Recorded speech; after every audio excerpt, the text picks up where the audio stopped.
Eu nunca sei se a gente tá ao vivo nesse Brasil, nessa Twitch que eu não sei mexer. Daqui pra. Olha, tamo ao vivo. Acabei de receber Essa retorno. live é ao vivo? Essa live é ao vivo. Geralmente a gente trabalha com esse formato. Boa tarde, Finha. Como você está? Boa tarde, tô bem. E você? Eu tô bem, tô bem. Escolhi errado. Hoje botei uma blusa de manga nesse calor de Salvador. Né? Mas É, menina, eu reparei assim, achei que você não tava nem aqui. não, fiz besteira, né? Às vezes acontece. Infelizmente, às vezes acontece. Eu faço umas coisas dessa na minha vida. Porque vai saber, né? Vai saber, eu acho que eu ainda tenho ar-condicionado. Acho que eu tô vivendo na minha vida. No meu escritório Não, antigo. Não tenho mais ar-condicionado.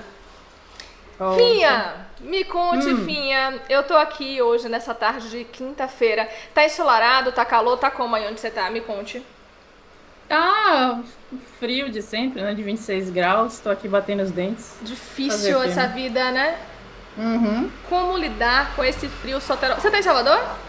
Tô falando tô. soteropolitano, mas não sei se você tá em Salvador. Olá, temos um olá no chat, boa tarde. Temos Boa também. tarde. Foi um ônibus, um carro, uma moto.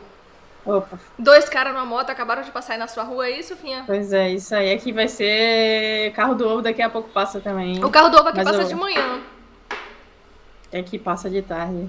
Não dá pra passar em todas as ruas na mesma hora, né? Porque ele tem todo um Eu achei que trabalho. pois é. Eu achei que Ele... era tudo ao mesmo tempo. Não. Eles têm um código. Eu acho que cada um passa em um horário. Eu tenho essa impressão. Finha, a gente está Hum. começando mais um Mão de Casa, esse nosso espaço de troca, de construção, um espaço pra gente aprender junto. Hoje eu tô com você, que é que é muitas coisas, né, Finha? Você tem a vida de streamer já há um tempinho, 3 anos de vida de streamer já, né? Uhum. Agora em Você, maio completou 3. você é formada em design de produto, Isso. você é desenvolvedora de jogos, a gente vai falar sobre isso, amiga. Uhum. Me conta um pouquinho como é que começa essa sua vida antes de. Não, eu vou voltar. Eu não vou começar já dando esse gostinho para as pessoas de dizer como é a sua vida de streamer. Não, a gente vai voltar, a gente vai começar do início. Você começa a sua carreira como designer? Finha, me conte um pouquinho sobre isso. Pois é, né? Achei que eu queria ser designer, então entrei na faculdade aí, gostava de desenhar, desenhava, era aquela pessoa da sala de aula que a galera tinha como referência de uma pessoa que desenhava bem, assim, então na minha cabeça eu desenhava bem e achava que o design ia colher esse dom aí, sei lá, não acredito muito em dom não, mas enfim, fiz essa faculdade aí, mas não me encontrei muito no curso. Inclusive, acabei parando muito de desenhar nessa época por conta de, sei lá, fui tendo outras demandas, tipo, umas decepções aí, e meio que o tempo de prática, de gosto se perdeu, então parei de desenhar. Hoje em dia eu não sei desenhar um ó com copo, mas tenho uma noção, ainda tenho gosto, assim, por animação, ilustração, assim, acho que se eu me embrenhasse a fazer de novo, rolava e tal. Mas meu negócio é desenvolver joguinhos mesmo, né? A gente fez a especialização juntas depois e virou carreira. Virou carreira para mim antes da especialização,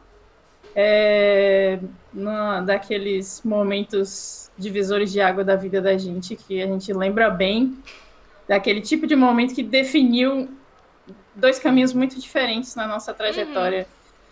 Eu tive esse momento logo depois de eu me formar como designer de produto e fiz umas entrevistas de trabalho aí e fui chamada para trabalhar na minha área, na atual, né, que eu estava formada em design de produto, aí fui chamada para trabalhar numa fábrica de óculos e ia trabalhar bem naquilo mesmo que eu tinha me formado, projeto de produto, AutoCAD, lá, lá, lá, lá, lá, lá.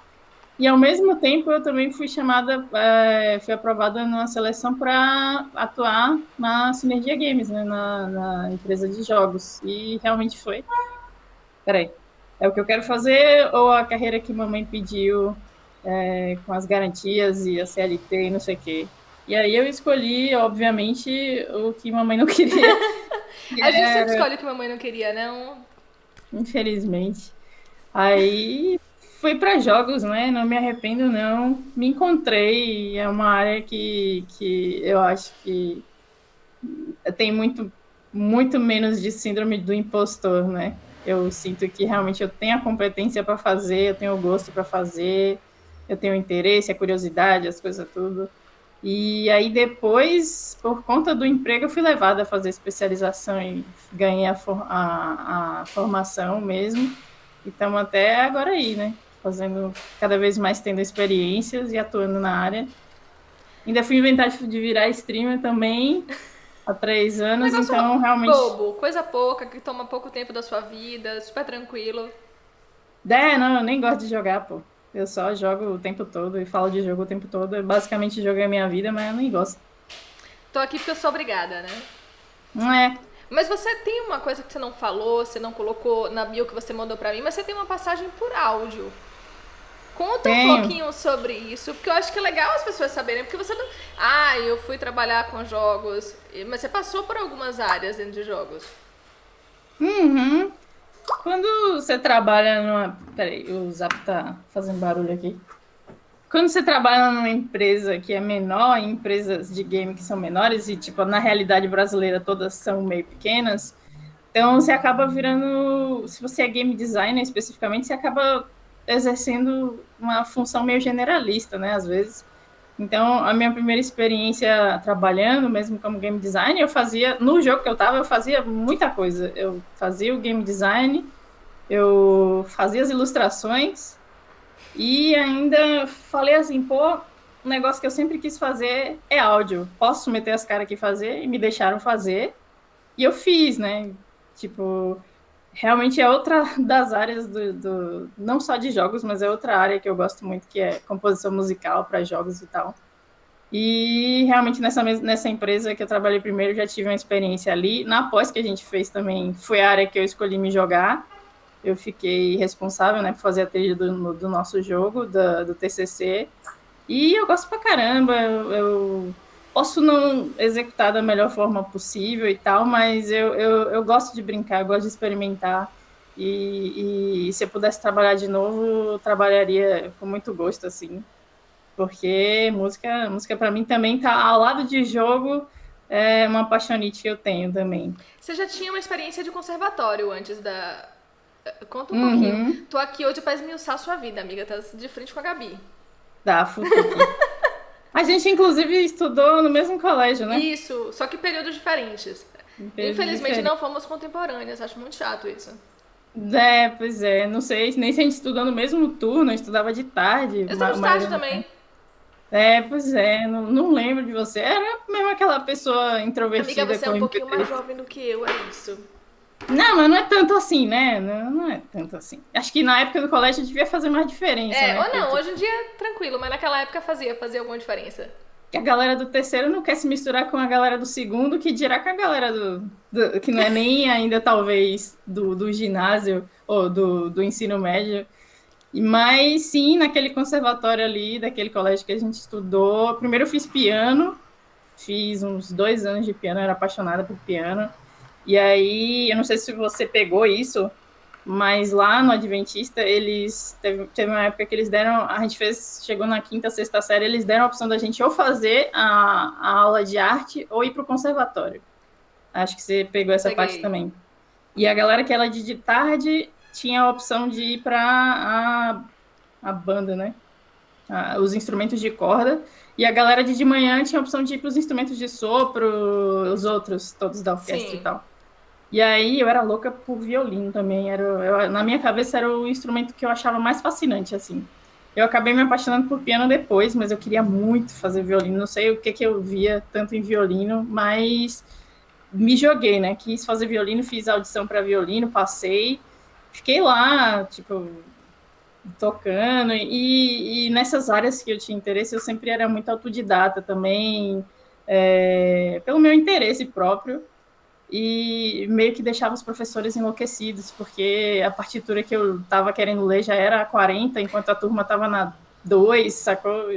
Pelo conservatório que eu fazia, eu já tinha um entendimento de partitura mais avançado e tal.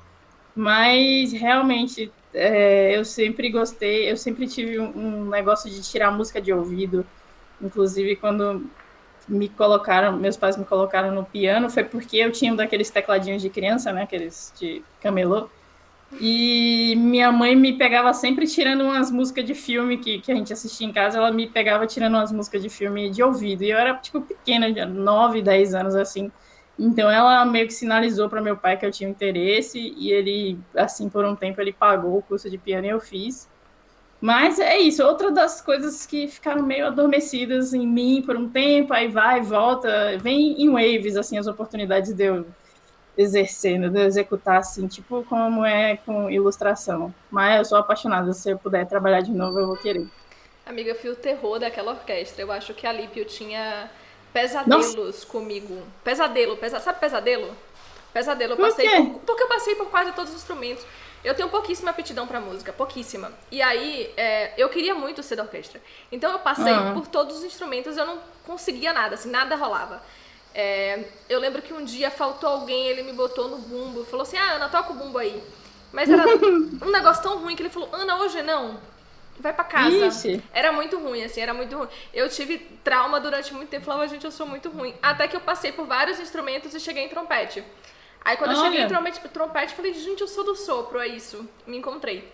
Foi um período longo ali até chegar, mas eu acho que ele, enfim, eu fui. Sabe uma daquelas pessoas que ele falava, meu Deus, tomara que aquela menina falte hoje? porra. Era um pouco essa a minha verdade. Mas tá tudo bem, assim, superei, gente, tá de boa, faço terapia, tá tudo certo. Não tá acumulando esse trauma não, né? Não, não, super passou, assim, entendi que tem E olha coisa que que a não Lípio dá. era de boas, velho. A Lípio era professor de... Oxe, você era de tarde e fazia com a Lípio? Porque no terceiro ano você tinha um negócio de horário trocado, né? Ah, é, só tinha de manhã. Ah, você foi pra... Entendi, entendi. A Lípio eu achava até mais paciente. Eu acho que você ia realmente pegar o horror de música se você tivesse ficado com o meu professor de tarde, porque ele era um cara muito orgulhoso, ele tinha um ego absurdo, assim, e ele era muito tight, assim, ele era muito controlador. Então, você realmente ia surtar com ele e ele com você, assim, ele me traumatizou. Eu nem lembro o nome dele, Não, eu assim. que traumatizei as pessoas, foi ótimo. Foi ótimo, fui muito tranquila, assim. Foi uma fase boa, foi uma fase boa da vida. E foi uma fase pra eu entender também que tinha umas coisas que não ia dar. E tá tudo bem, sabe? Assim, eu acho que Uhum. foi legal. Mas deu pra Comigo ter foi assim um. com design, sacou? Tipo, no design você entra misturado, né? Tipo, na minha época eram dois cursos separados, hoje é junto. Ainda bem que a UNEB se tocou de fazer isso. O curso da UNEB de design hoje está muito melhor do que era quando eu entrei. Não que fosse ruim, mas era ruim essa questão de separar em duas especialidades, assim, digamos assim. Porque era produto e design gráfico. E aí você começava junto, as duas turmas, você começava junto, você pegava um pouco de cada uma, e depois você dividia para o curso que você tinha passado no início. Você poderia trocar, mas foi uma coisa que eu acabei não fazendo e tal. E eu nunca realmente me encontrei em nenhuma das áreas. O produto que eu passei não era o que eu achava que era. E o design gráfico, que é o que mais tem mercado por aqui, eu não me sinto apta a fazer, porque não foi a minha especialização de fato, eu não me formei nisso. Então, a síndrome do impostor não é 100%, é 200, 300%. Eu tenho noção de fazer, eu estudei e fiz, mas não gosto da visão de trabalhar em agência, eu não Aham. gosto dessa coisa toda do mercado de design, não gosto das conferências, não gosto das coisas que acontecem. Eu acho lindo quem sabe fazer, mas não é para mim, sacou? E realmente tem gente que se acha ali, parabéns, dou o maior valor, mas não é para mim, não. Ainda bem que o game entrou na minha vida e me salvou, porque senão eu tava é, no teste vocacional ia dar nada, talvez. Vender arte na praia. Gente, eu achei durante um momento da minha vida que eu ia vender arte na praia também. Mas é isso, eu acho que faz parte da vida. E como é que, de fato, o game entra na sua vida? A gente sabe como é que você começa a trabalhar com game, mas como é que game entra na sua vida? Você jogou desde cedo? Você começou a jogar... Enfim, como é que começa essa sua relação com game? Já começou desde criança, né? Eu acho que eu sempre fui muito naturalmente atraída por tecnologia, por telas, por interatividade, assim. É, aos 7 anos, acho que na minha casa tinha um computador que não era meu, não era da minha mãe, era de uma pessoa que morava com a gente. Mas quem usava era eu, o tempo todo quem estava ali era eu, fazendo coisas no computador, brincando de paciência, aprendi a jogar campo minado, e que não é simplesmente só apertar aqueles botões ali, tem toda uma lógica. E jogava um jogo de carrinho ali, onde tinha videogame eu me enfiava, mas eu nunca tive console meu, Aham. só vinha a ter depois de adulta mesmo, quando eu pude comprar. Porque na minha época, realmente, eu fui vítima da cultura de que videogame é coisa de menino e as meninas têm que brincar com brinquedos que preparam ela para ser uma esposa e uma dona de casa. Brincar de boneca, fogão, não sei o que, não sei o que. Então, eu só queria estar no meio dos moleques, eu gostava de futebol, eu era muito esportista, eu não sei nem que pessoa é essa que gostava de esportes, porque hoje em dia eu não tenho o menor saco para atividade física, mas eu adorava futebol. Eu adorava videogame, eu gostava de estar onde os meninos estavam, porque eles estavam fazendo as coisas que me interessavam. E videogame era uma dessas coisas. Então eu ia nas casas dos outros para jogar. E tinha contato com o console de outras pessoas. Eu tenho uma foto, acho que eu tinha uns 5 anos assim, e eu tava toda de calcinha infantil, assim, toda pomponzinho assim na cabeça, sentada no sofá, toda encolhida, pequenininha, com um controle de videogame na mão, quando a gente viajou para casa de algum parente. E eles tinham algum daqueles console meio white label brasileiro, sabe? E eu tava lá jogando uns Top Gear genérico, eu adorava jogo de corrida.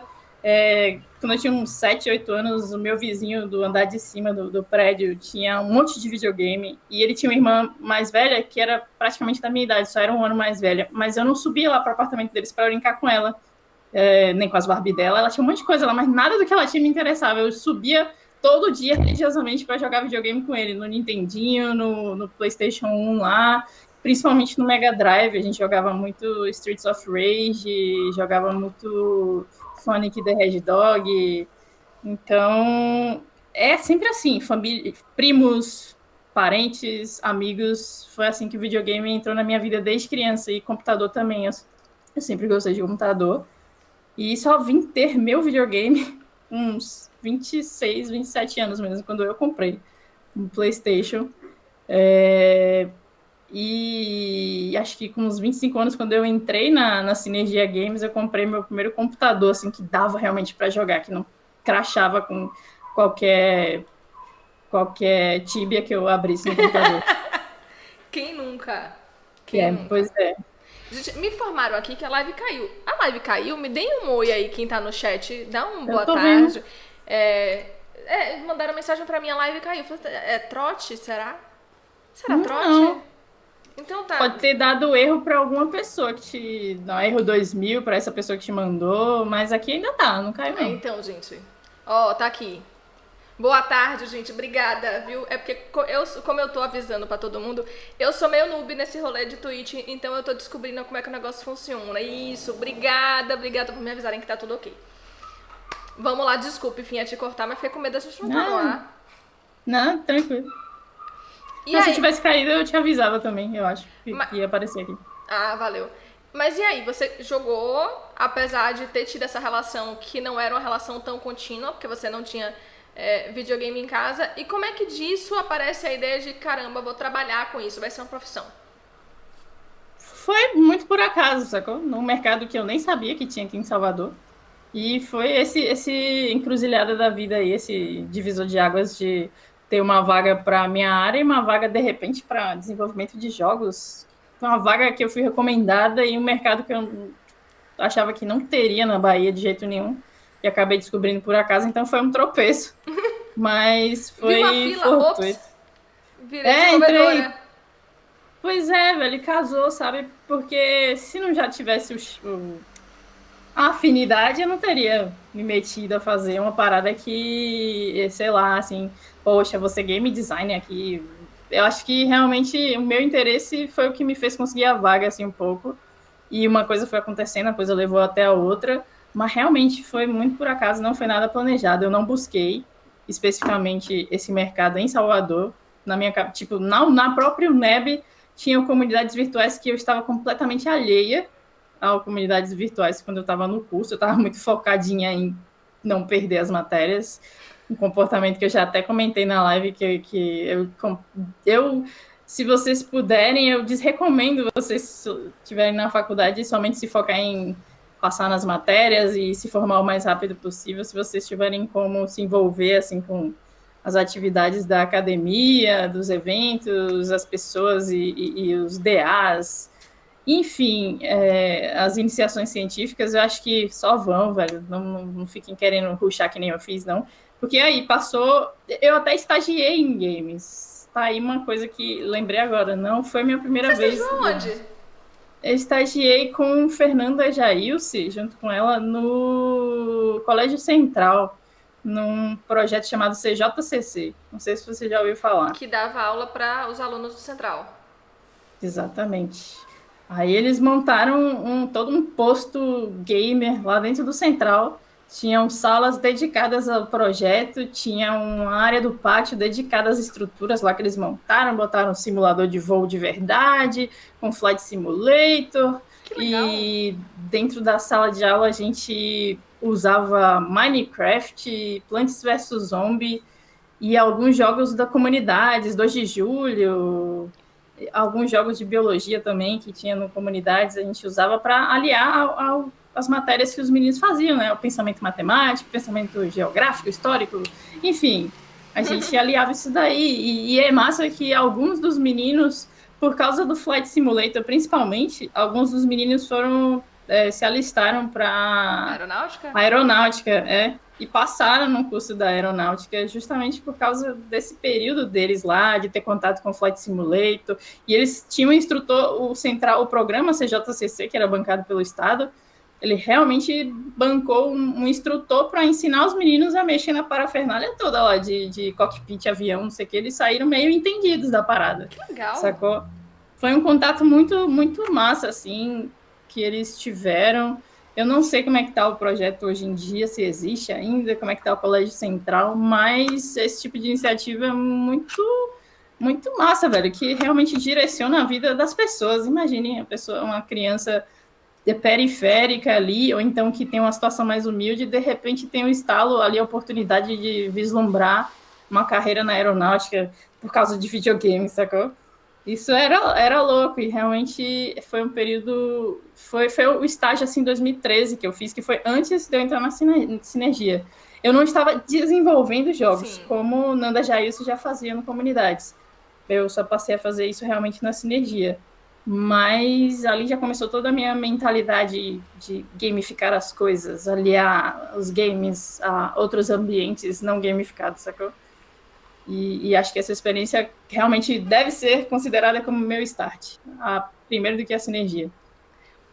Foi muito por acaso, foi muito por acaso também. Você Eu não sabe que é busquei. engraçado? Tem várias pessoas que eu converso sobre como é que começou a sua carreira com jogos. E muita gente tem uma história muito parecida de, olha, eu não estava buscando jogos. Eu não sabia que era possível trabalhar com jogos e aconteceu. E é engraçado, principalmente essa geração mais ou menos da nossa idade, que não tinham graduações para ser desenvolvedor, não tinha isso. A gente foi descobrindo e acabou acontecendo. E é muito legal a gente pensar que tem toda uma geração que está chegando agora que tem a possibilidade de começar desenvolvendo desde cedo, sabe? Ela tem a possibilidade de estudar desde cedo, tem a possibilidade de entrar numa graduação, se ela quiser uma graduação, ela não precisa necessariamente uma graduação, mas que é uma trajetória muito diferente da trajetória que a gente teve, que foi uma trajetória quase que acidental, porque não se tinha um caminho muito claro, né? Ah, eu quero trabalhar com jogos. A ideia que se tinha, pelo menos a ideia que eu tinha, é que aqui no Brasil nem tinha isso. Você tinha que ir pra fora do Brasil pra poder ser desenvolvedor. Não tinha essa coisa. Que estúdio brasileiro? Eu não conheço nenhum.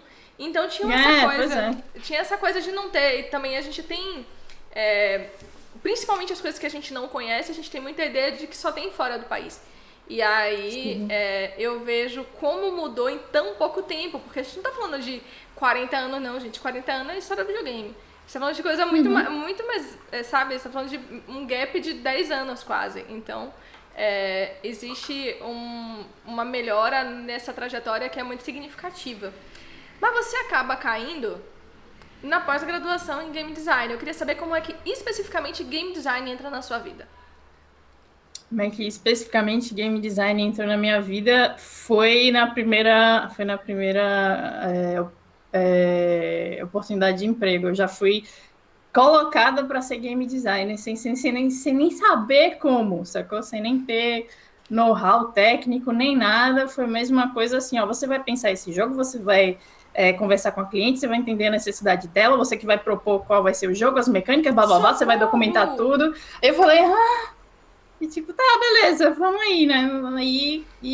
Tipo, nessa hora é que o meu arcabouço me salvou, né? Tipo, meu contato o gosto pessoal de ter jogado certos jogos me salvou porque não foi tão difícil, acabou sendo muito natural. Quando conversei com a cliente na época e ela falou do que se tratava, era um jogo para o Senai, né? Inclusive na Sinergia eu era conhecida como Finha do Senai. Não, sinceramente, a primeira vez que eu salvei você no meu celular era Rafaela do Senai. Tá vendo? Pois é, porque eu entrei na Sinergia, mas eu não era exatamente igual a galera de lá. Eu fui chamada, eu fui contratada para fazer um projeto específico da Sinergia, que era para o Senai. Enquanto os outros profissionais, Eric, Rude, Rafão, Jailson, estavam trabalhando para a Sinergia, para os projetos internos da Sinergia. E aí eu entrei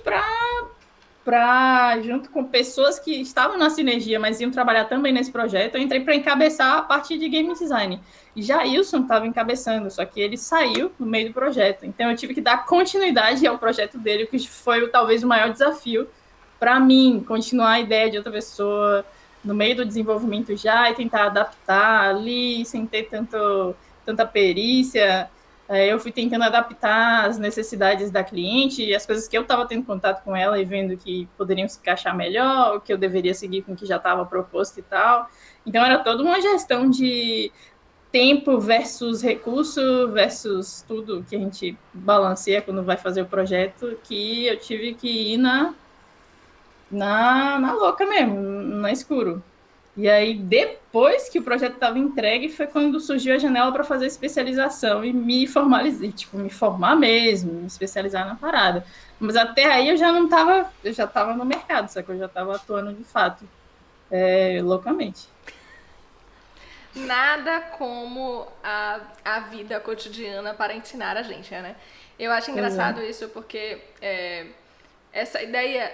Tem muita gente que acha, eu vou estar pronto e quando eu estiver pronto eu entro, eu começo a trabalhar. Você nunca está pronto. Assim, você pode estar um pouco mais pronto do que a gente estava quando a gente começou. Pode. Vai te ajudar bastante. Mas você nunca vai estar completamente pronto, sabe? Não tem uma roupinha de agora eu estou pronto, capaz, eu consigo resolver tudo. Não tem. Inclusive porque cada jogo vai desafiar você de uma maneira diferente. Então, você vai estar sempre aprendendo, gente. Vai ter que estudar o tempo todo. Não tem muito o que fazer, não. Infelizmente ou felizmente, você vai ter que estudar muito para poder descobrir quais são os caminhos, o que você quer também, porque tem isso, né? Você acabou passando por muitas áreas até entender o que você queria e descobrir que você queria várias coisas, não queria uma coisa só. Sim. Porque, por exemplo, se eu não programo e eu não modelo 3D, o que eu posso fazer? Assim, como é que eu vou fazer um jogo se eu não faço a coisa mais core possível, que é programar? Como é que eu atuo, sacou? Ainda tem muita essa mística de, tipo, quais são as áreas que englobam tipo, a realização do jogo. E para mim, ainda, no contexto que eu ainda sou muito generalista. Eu sou especialista, mas eu sou, na atuação eu sou generalista. Eu estou agora com um projeto e nele eu sou game designer, eu sou, digamos, team leader. Eu sou a líder do time, eu lido com questões burocráticas, gerenciais, que não tem nada a ver com game design, mas se eu não fizer, ninguém vai fazer, ou tipo, vai recair sobre uma pessoa que está inserida num departamento mais técnico do projeto, vai cair para quem é roteirista, para quem é ilustrador, para quem é programador, e tipo, já que eu sou aqui no designer, já que eu sou mesmo essa questão aí, eu sou a pessoa que documenta, eu sou a pessoa o cargo de game design ele é muito de apoio e ele é muito de documentação, ele é muito técnico de documentação. Então, meio que num projeto pequeno, O mais natural é que as responsabilidades gerenciais fiquem com o game designer também, porque a gente já está fazendo balanço de tempo, recurso de qualquer jeito, então por que não gerenciar outras coisas, sacou? Fale. Lá em projetos mais maiores, assim, lá fora principalmente, acho que o game design vai ficando cada vez mais específicos e assim, Sim, sem dúvida. tipos de game designer. Para o mesmo projeto tem vários game designers muito especializados ali. E essa experiência de me especializar em algo de game design, eu não consigo dizer. Eu acho que eu nunca tive, sacou? Sempre fui muito pau para toda a obra, né? Eu acho que tem muito a ver com o nosso mercado. A gente tem um mercado que, por mais que a gente tenha algumas grandes empresas aqui no Brasil, no geral a gente meio que tá tateando. Pensando que eu sou gaga, né? Que a gente tá tateando, ó, tá tateando. Tá tateando. Tá tateando. E a gente vai descobrindo um pouco isso, porque principalmente as funções gerenciais, então aqui é muito comum se confundir o gerente de projeto com o producer, com o próprio game designer, em vários aspectos, porque é difícil que a gente tenha um profissional para executar cada função. É lindo quando tem. Quando tem, você fala, caramba, que diferença faz. É assim, né? Mas não é geralmente a realidade da gente. E Não. ó, tá tateando no tatame. Vou conseguir. Eu acho que eu falei errado. Eu já li errado, gente. É isso. Não, falou certo. Então. Falou errado, certo. Falei errado, mas falei. É isso. E eu acho que é uma experiência que a gente vai descobrindo, principalmente quando a gente é muito pequeno, quando a gente está trabalhando com estúdios indie, porque falar de indie eu acho que a gente acaba falando de muitas coisas. E não necessariamente o indie hoje ele abarca esses pequenos estúdios. E aí eu queria que você falasse um pouquinho desse projeto de Crisálida. Como é que Crisálida surge e o que Crisálida é. Eu acho que é legal a gente contar um pouquinho para as pessoas o que você está fazendo. A Crisálida surgiu surgiu em meio à pandemia para nós, né? Assim como a Game Jam que originou a Crisálida, que foi uma Game Jam que eu fiz no ano passado, assim que estava começando as discussões sobre pandemia, isolamento social. E aí, ali em maio, início de maio, eu inventei de fazer uma Game Jam, inicialmente com o pessoal lá do canal, mas se estendeu, eu até botei convite lá na Bind, pessoas da Bind participaram da Game Jam e tal. E a temática o tema foi distância, foi a palavra distância, e eu não ia participar da Game Jam. Eu ia ficar só coordenando e fazendo live, e para mim ia ser muito mais confortável participar dessa forma. Só que teve um projeto que eu vi ali no bolo das ideias, ali naquele momento inicial, teve um projeto que me chamou muita atenção, que foi ideia da Laís, que está comigo no projeto hoje, e ela, minha amiga, que eu convidei, ela nunca tinha participado de nada parecido, e eu convidei ela e falei, velho, venha participar, que a gente vai precisar de roteiristas, é uma coisa que se precisa em jogos e tal.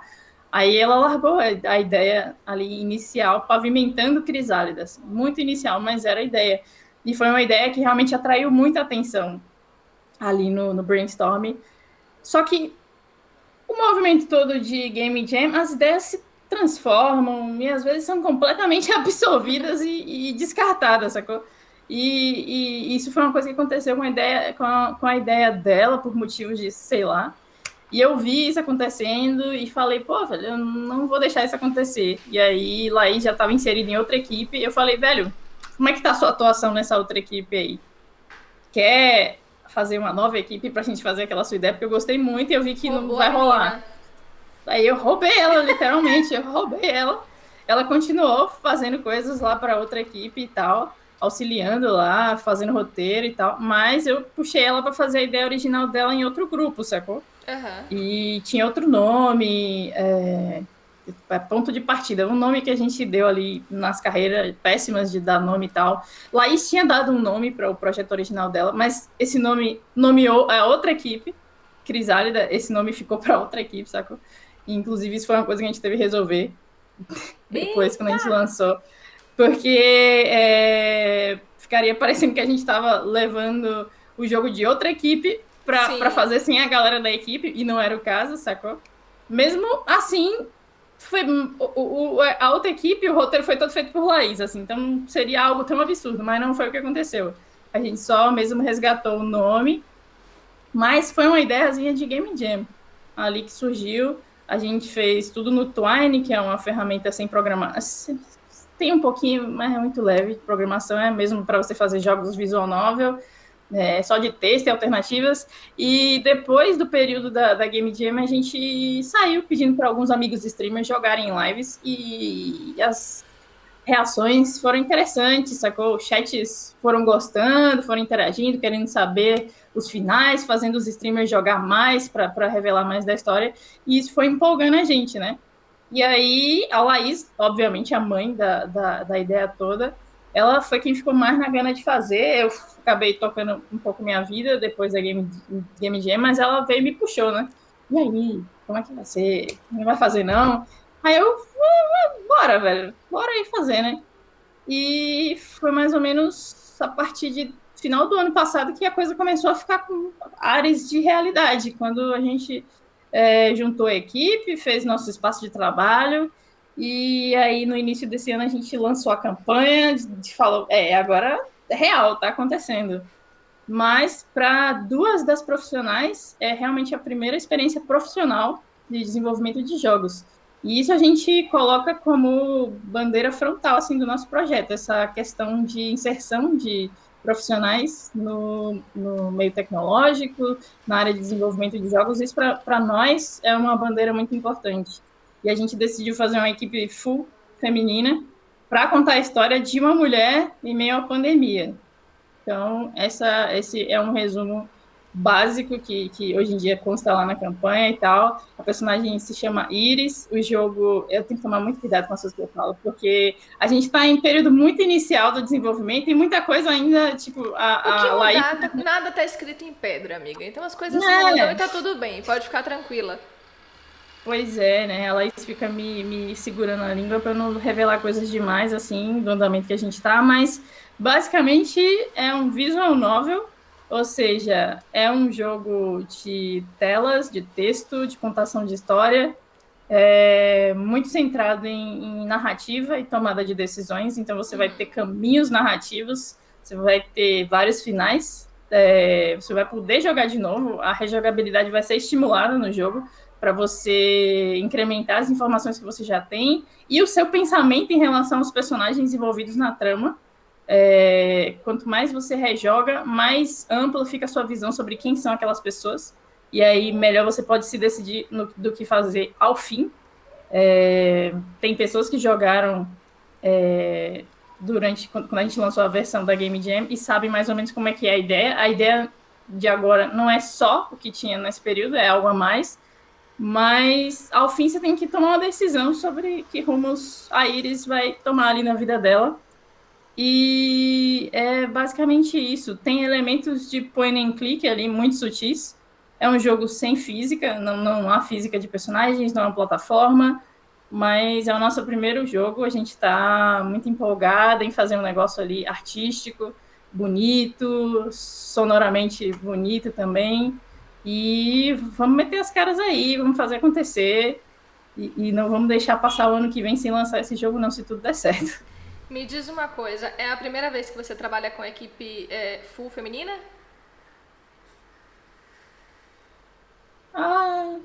Assim, eu acho que dessa forma, intencionalmente, sim. Porque quando eu estagiei, éramos só mulheres, mas foi uma pura coincidência e a gente não estava realmente sendo dev ali. A gente estava utilizando jogos como ferramenta de auxílio do ensino. Essa realmente é a primeira vez que a gente está num projeto desenvolvendo um produto mesmo e gerenciando um time só de mulheres. E isso tem seus desafios, sim, mas tem também algo muito empolgante ali, que tem muito valor para nós.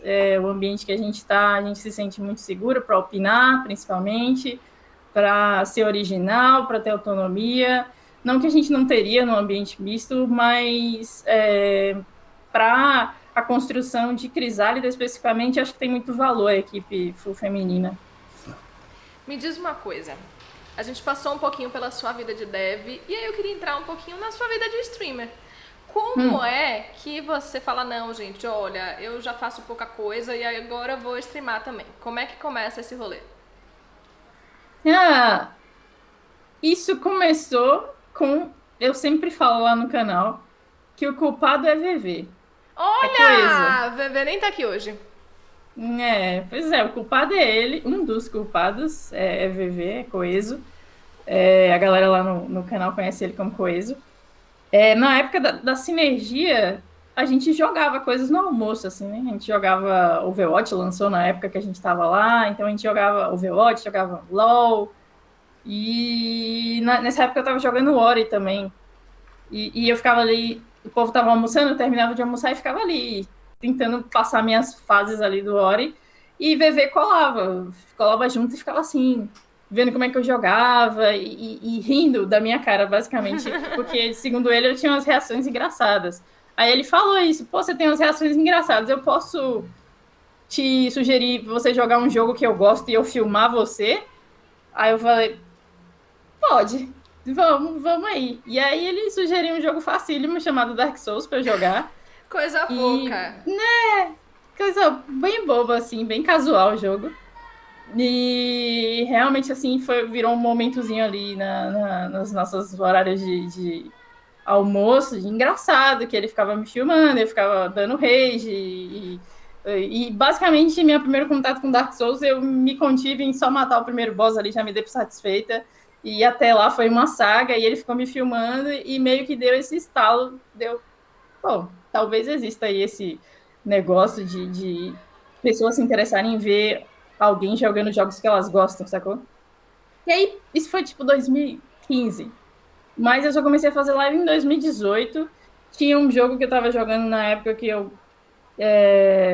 joguei ele era de narrativa também, era Life is Strange Before the Storm. E eu comecei a procurar gente jogando esse jogo no YouTube e encontrei um cara que, não sei nem quem é, né? Alan Zoca, sei quem é ele, não. Mas aí, tipo, fazia umas gameplays desse jogo e eu gostava, achava as reações dele muito legais, via o público dele gostando das reações dele. E depois eu descobri que ele era o maior streamer do Brasil, assim, na Twitch. A Twitch, eu entrava na Twitch só para pegar uns drops de outros jogos que eu jogava, nem sabia o que acontecia na Twitch, de fato. Mas eu vi nessas experiências, assim, junto com o que VV fez ali comigo no início, e vi que tinha esse nicho de pessoas que gostavam de reagir a outras pessoas jogando. E eu abri uma live, assim, para jogar os jogos que eu gostava e vi no que ia dar, sacou? E na época eu também tava muito no hype com Hearthstone.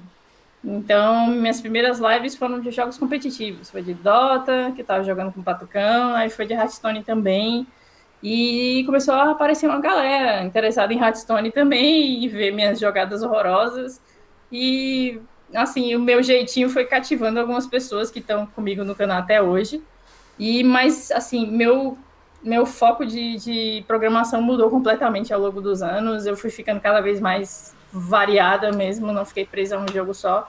Mas eu gosto dessa. Que a cultura da Twitch eu acho muito forte, assim, a gente tem um humor próprio, a gente tem os emotes, a gente tem um jeito de se articular com as pessoas, de conviver com as pessoas. A gente alia bem o Discord a gente integra bem o Discord com todo esse movimento de live streams, me pegando, mas incrivelmente começou com VV e Dark Souls ali.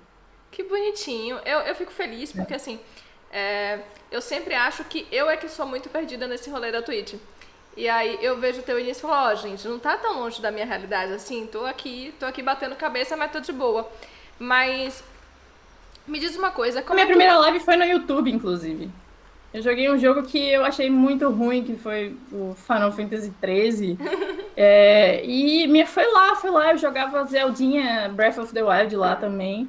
Mas não dava ninguém, sacou? E aí eu dei uma pesquisada na época, qual era a plataforma melhor para fazer lives, e vim pra Twitch. Mas aí você tem a experiência do YouTube, né? Que você gostou de estar lá, deu público e tal. A Twitch é outro universo, realmente. Na verdade, é porque eu sempre tive... Eu comecei com essa coisa de trazer um conteúdo mais pra democratizar o acesso ao desenvolvimento, porque é uma realidade que pessoalmente eu bati muita cabeça quando eu cheguei, assim, achar as coisas era difícil, todo o material tava em inglês, então assim, tinha uma série de coisas que era complicada. E desmistificar um pouco esse olhar do AAA, que era o que a gente tinha, sabe? Então é como se todo mundo que desenvolvesse, desenvolve AAA, isso não é a realidade. E aí falar de jogos em uma perspectiva política que me interessa profundamente. E aí, moral da história, e aí eu fui pra YouTube porque eu entendi que o YouTube era um lugar mais pra gente bater papo e a Twitch era um lugar mais pra gente jogar. E aí eu dei uma pausa, um hiato há uns 2 meses, porque eu tava me mudando, enfim, tive que resolver umas questões legais de mudança, a mudança rolou lá nas outras redes. E aí a galera falou, por que você não vai pra Twitch? Eu falei, gente, mas eu acho que eu sou coroa, eu não vou me dar bem na Twitch, acho que não é o meu lugar. E aí a galera falou, não, vai pra Twitch, acho que a Twitch é mais legal, tal, enfim. E aí eu fiz a enquete e o pessoal pediu pra vir pra Twitch, é por isso que eu estou aqui. Ana, se você falar que você tem 21 anos, qualquer pessoa acredita. Eu tenho 22, amiga. Oxi, 22 desculpa, anos, 22, não erra a minha idade. Então vai tomar vergonha na cara, coroa é o caralho. 22 anos. Então, quando eu comecei, eu me achava velha já pra começar um negócio desse, sacou? Eu realmente sentia que eu já tinha passado... Primeiro, que eu já tinha passado o momento, assim, da própria Twitch começar a live stream. E olha que tava em 2018 ainda, a gente tá em 2021. Tô começando, tô aí, viu, gente? Eu tô aí. Em breve estarei jogando mal por aqui também. Pois é. Aí, ó, o Thiago Lu tá aí, ó. Se irritou com esse papo de velho aí. Esse negócio de velho não tem nada a ver, não. Não tem nada a ver, não. Oi, gente, o pessoal do chat aí, tô vendo vocês. Eu tô vendo eu tô sem ler, assim, porque geralmente a gente fica mais no bate-papo aqui, mas eu tô vendo vocês aí. Obrigada pela presença. Mas eu concordo que esse negócio de velho é superestimado, viu? Não, isso não tem nada a ver, velho. Inclusive, se você quiser tratar sobre isso, simplesmente ignore a idade, sacou? Se alguém vier com essa onda, o que eu acho muito difícil, alguém ficar te taxando pela sua idade, eu acho impossível alguém fazer isso com você, porque ninguém vai achar que você tem mais de 30 anos, assim, olhando, eu acho que não. Mas se alguém vier cagar essa regra, só bota a pessoa no lugar dela. Hoje eu tô muito mais tranquila com isso, mas era muito mais de não ter familiaridade com a ferramenta mesmo. Eu não fui geração que consumiu muito Twitch, então eu vim pra cá e tô tentando entender, gente. Inclusive a minha descrição é isso, tô tentando entender esse lugar. Na hora que eu entender vai dar certo. Ou talvez dê certo se eu entender também, tá tudo bem. Não, até assim, se você tiver alguma dúvida, pode jogar, me pergunte, velho, porque a gente tá aí 3 anos já nessa, não foi muito calo que a gente fez, não foi pouco tombo que a gente tomou, não. E realmente, quando a gente chega na Twitch, você se sente meio só, assim, mas o legal da Twitch é o senso de comunidade entre streamers também, é muito forte. A Twitch estimula isso muito bem, estimula a formação de comunidades de viewers, mas também estimula a aproximação de streamers de suas devidas faixas de público, assim. Então, a partir do momento que você começar a se envolver mais com essa questão de fazer lives na Twitch, você vai começar a se envolver com outros streamers, vai começar a fazer ações desse tipo que você está fazendo agora com convidados, você vai começar a fazer com convidados streamers também, vai fazer parcerias, vai fazer collabs, etc. Você já sabe como é que é. E as questões técnicas, nem esquenta que tudo vai se ajeitando e vai chegar um momento que você estabiliza, assim, você vai achar seu melhor bot, sua melhor configuração. Não, isso daí nem esquente. O que você pode fazer na Twitch é tudo, basicamente, você pode... Só tudo. Papo. Não fique pelada, assim, eu não recomendo você ficar pelada. Não gosto muito dessa opção, não, assim, pra mim não me parece o melhor, não tem muito a ver com o meu tipo de conteúdo, não, Vinha. Beleza, graças a Deus, assim. Que nem pode, né? Mas aqui você pode fazer de tudo. Você pode fazer talk show, você pode fazer podcast, você pode ficar só conversando, se você quiser. Piscininha não vai rolar aqui, gente, viu? Perguntaram, piscininha não vai rolar aqui, tá? Desculpa, não vai rolar banheira, piscininha, essas coisas aqui não vai rolar, tá? Foi mal. Que pena. Inclusive, nem banheiro eu tenho, então não posso entrar nessa trend, não vai ser legal. Bota um chroma key e um PNG assim de banheiro e fica não dentro. E aí eu boto aquele... Eu adoro aquele avental que é uma pessoa nua. Pode ser legal. Miriel falou uma coisa que eu acho legal. Inclusive, oi galera do chat, tô com vocês, tô acompanhando tudo, inclusive. Depois eu vou mandar umas dicas de mulheres que fazem Steam de desenvolvimento de games. Manda mesmo, inclusive, se vocês quiserem mandar dicas de pessoas legais pra estar aqui pra gente bater um papo, manda também. Não necessariamente a pessoa vai aceitar bater um papo comigo, mas não tem problema também, assim, tá tudo certo. Vai dar tudo certo. Finha, me diz uma coisa, como é que foi esse processo de adaptar a agenda? Antes você fazia lives mais de fim de semana, né? Como é que era isso? Você streamava mais final de semana? Agora você tá Eu com a ainda agenda bem faço. mas agora você não faz só final de semana, você tá fazendo quase todo dia. Como é que tá isso? Tipo, ainda o core, o compromisso que eu fiz, assim, é uma coisa que você já deve saber, mas o melhor para o seu canal é você ter uma agenda fixa, em dias fixos, porque as pessoas que vão te acompanhar, é melhor para elas saberem o dia que vão te Sim. encontrar aqui. Se você faz live um dia, uma semana na terça, daqui 3 semanas na quinta, as pessoas. Você não vai se bater com as pessoas, sabe? Elas não vão adivinhar. A Twitch tem um problema absurdo de notificação, não notifica de jeito nenhum. Então, primeiro passo realmente foi definir quando eu faria as lives. Eu comecei aos fins de semana e eu me mantive aos fins de semana. Eu sacrifico muitas coisas para me manter aos fins de semana. Às vezes eu dou uma escapulida assim e faço live outro dia. Mas o core é aos fins de semana. Eu tenho, como a gente estava conversando antes de começar, eu tenho feito outras lives extras assim. Eu até criei um canal secundário para tentar jogar outros jogos que fugissem um pouco da curva, mas eu meio que estou preferindo ficar no mesmo canal mesmo. Eu meio que desaprendi a jogar fora de live, é o que a gente estava conversando antes de Sim. começar, né? Tem jogos que eu compro e eu fico, será que eu jogo fora de live? Não era melhor eu jogar com a galera para eles verem e tal? Já que eu faço live de jogos, por que não jogar? Então eu acabei ficando meio que uma prisioneira de jogar só quando eu tô em live. E às vezes, durante a semana eu não tô em live e eu quero jogar, então eu quero jogar um Eurotruck e eu abro live assim. Oi, tudo bem, gente? Tô Tô aqui. aqui. Vamos aí, vamos bater um papo, vamos escutar um negocinho aí, vamos pegar uma corrida aqui de Eurotruck, que eu nunca mais fiz, por sinal, live de Eurotruck, saudades.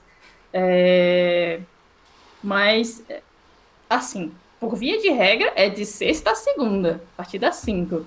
Todo o resto é eu falando, gente, eu acho que eu vou fazer, mas se eu não fizer, não vai me dizer que eu não sou assim, assim, assado, não, porque toda sexta e segunda, a segunda eu tô aqui. E não só essa questão dos dias, mas tem as agendas também, né? A gente costuma fazer as agendas.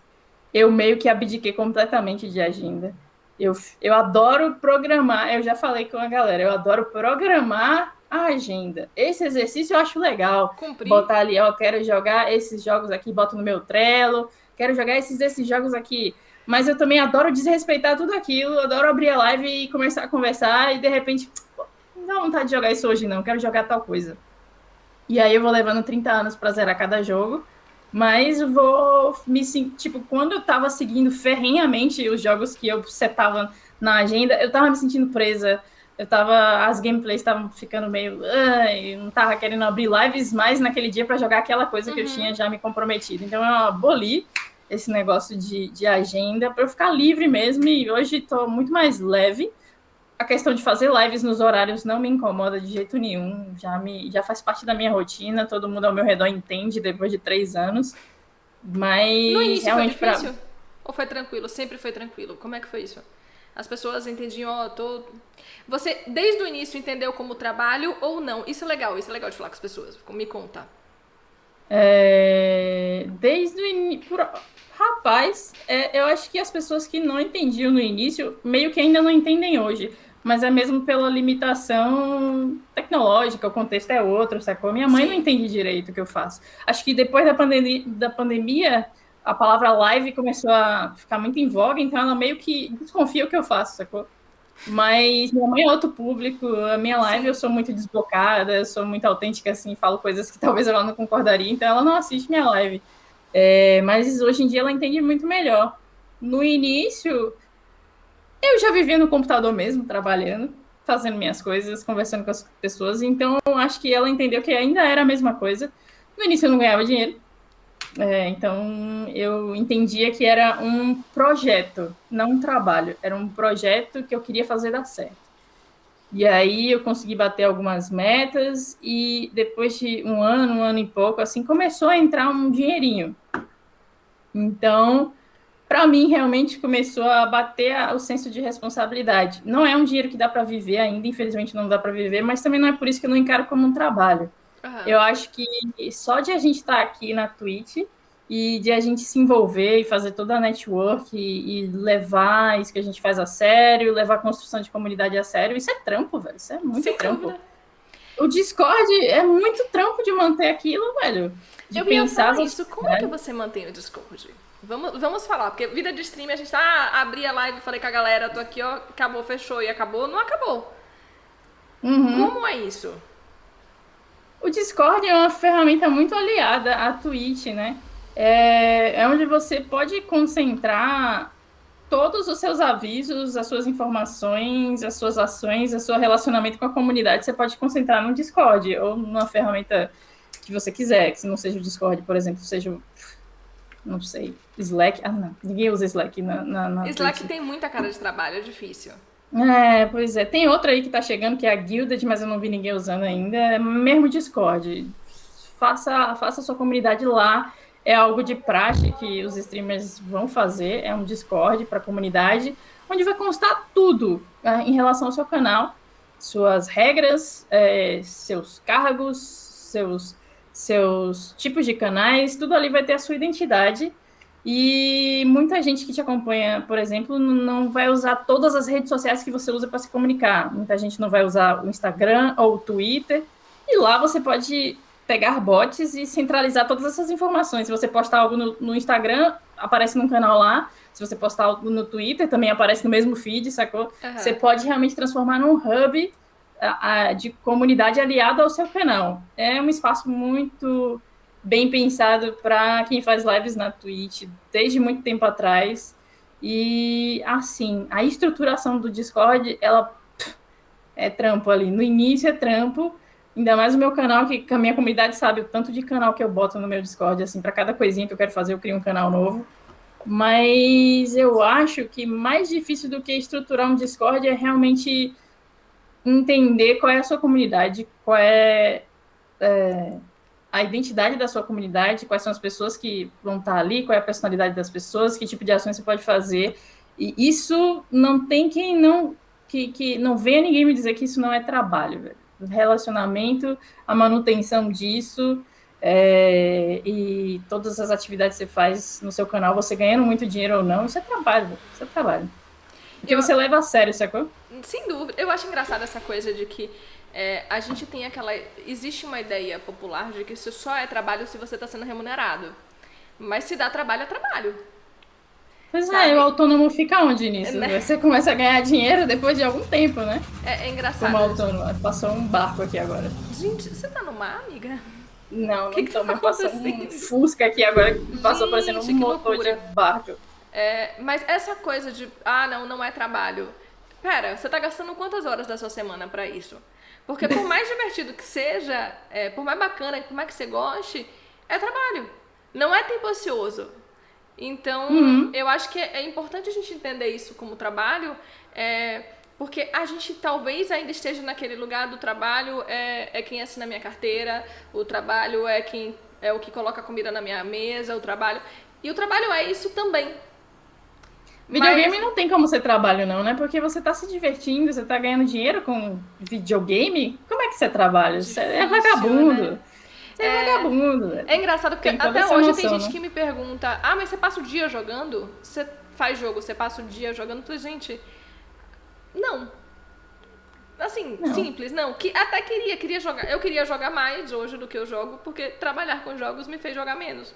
Em vários aspectos, porque não dá tempo. Tem muita coisa que É não dá louco. tempo, gente. É triste, triste realidade. Foda. Você que. Assim, desenvolvo jogos, eu não sou tester, tá, gente? Então, entendam. Tem uma diferença? Então, Tem uma tem, diferença. absurdo. O Indy perguntou, falou que não usa o Discord e perguntou se é uma rede social. Explica para as pessoas o que é o Discord, porque nem todo mundo que está aqui necessariamente sabe o que é o Discord. Boa sorte. Eu diria que o Discord é um mega fórum. São servidores, assim, e o comportamento que se tem lá dentro é quase como se fosse de fórum e chat ao mesmo tempo. É tipo chat aberto, bate-papos, fórum, compartilhamento de coisas. Não é rede social, assim. Você não tem indicadores de rede social, você não Isso. tem seus amigos, você não tem seus likes, você não tem seu crescimento de perfil, você não tem nada disso. Você tem participação em comunidades, em núcleos de seus interesses. É que você acompanha um jogo, você pode, se os desenvolvedores tiverem feito um Discord, você pode entrar no Discord para acompanhar as novidades relacionadas àquele jogo. E provavelmente lá dentro vão acontecer coisas que no mundo exterior não acontecem. Sorteio de chaves, bate-papos, coisas interessantes, sacou? E conheci o Discord para substituir o TeamSpeaker. É muito uma mentalidade de comunidade mesmo, muito mais ampla do que outras ferramentas como Skype. Nossa, Skype Foi nem é longe, comunidade. hein? Pois é. O É porque eu acho que o Discord. Discord ele concentra muitas funções, e eu acho que isso é importante. É uma plataforma que concentra muitas funções. Então você tem a possibilidade de chat de voz, você tem a possibilidade de chat de texto, de trocar conteúdo. Então você consegue fazer muitas coisas ali e segmentar, que é uma coisa que você não consegue fazer em outras redes. É muito difícil de você fazer a estrutura de canais de segmentação que você consegue fazer no Discord. Então, amo, porém odeio. Eu não consigo imaginar minha vida sem um Discord hoje em dia, Eu velho. também, amiga, Tipo. mas eu tô em tantos servidores, tantos Ah, servidores. pois é, né? Você já bateu o recorde? Você já bateu, assim, esbarrou e tentou entrar num servidor e o Discord te disse: você não pode entrar em mais de 99 servidores. Não, não, não bati, não bati. Pois é, você não precisa acompanhar todos os servidores, assim, mas é normal que você esteja em vários espaços, assim.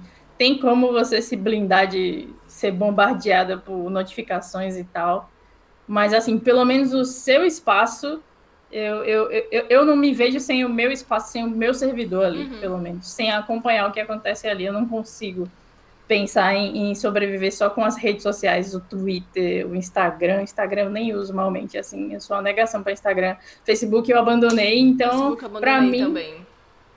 pois é. Difícil aquele lugar, né? Eu acho.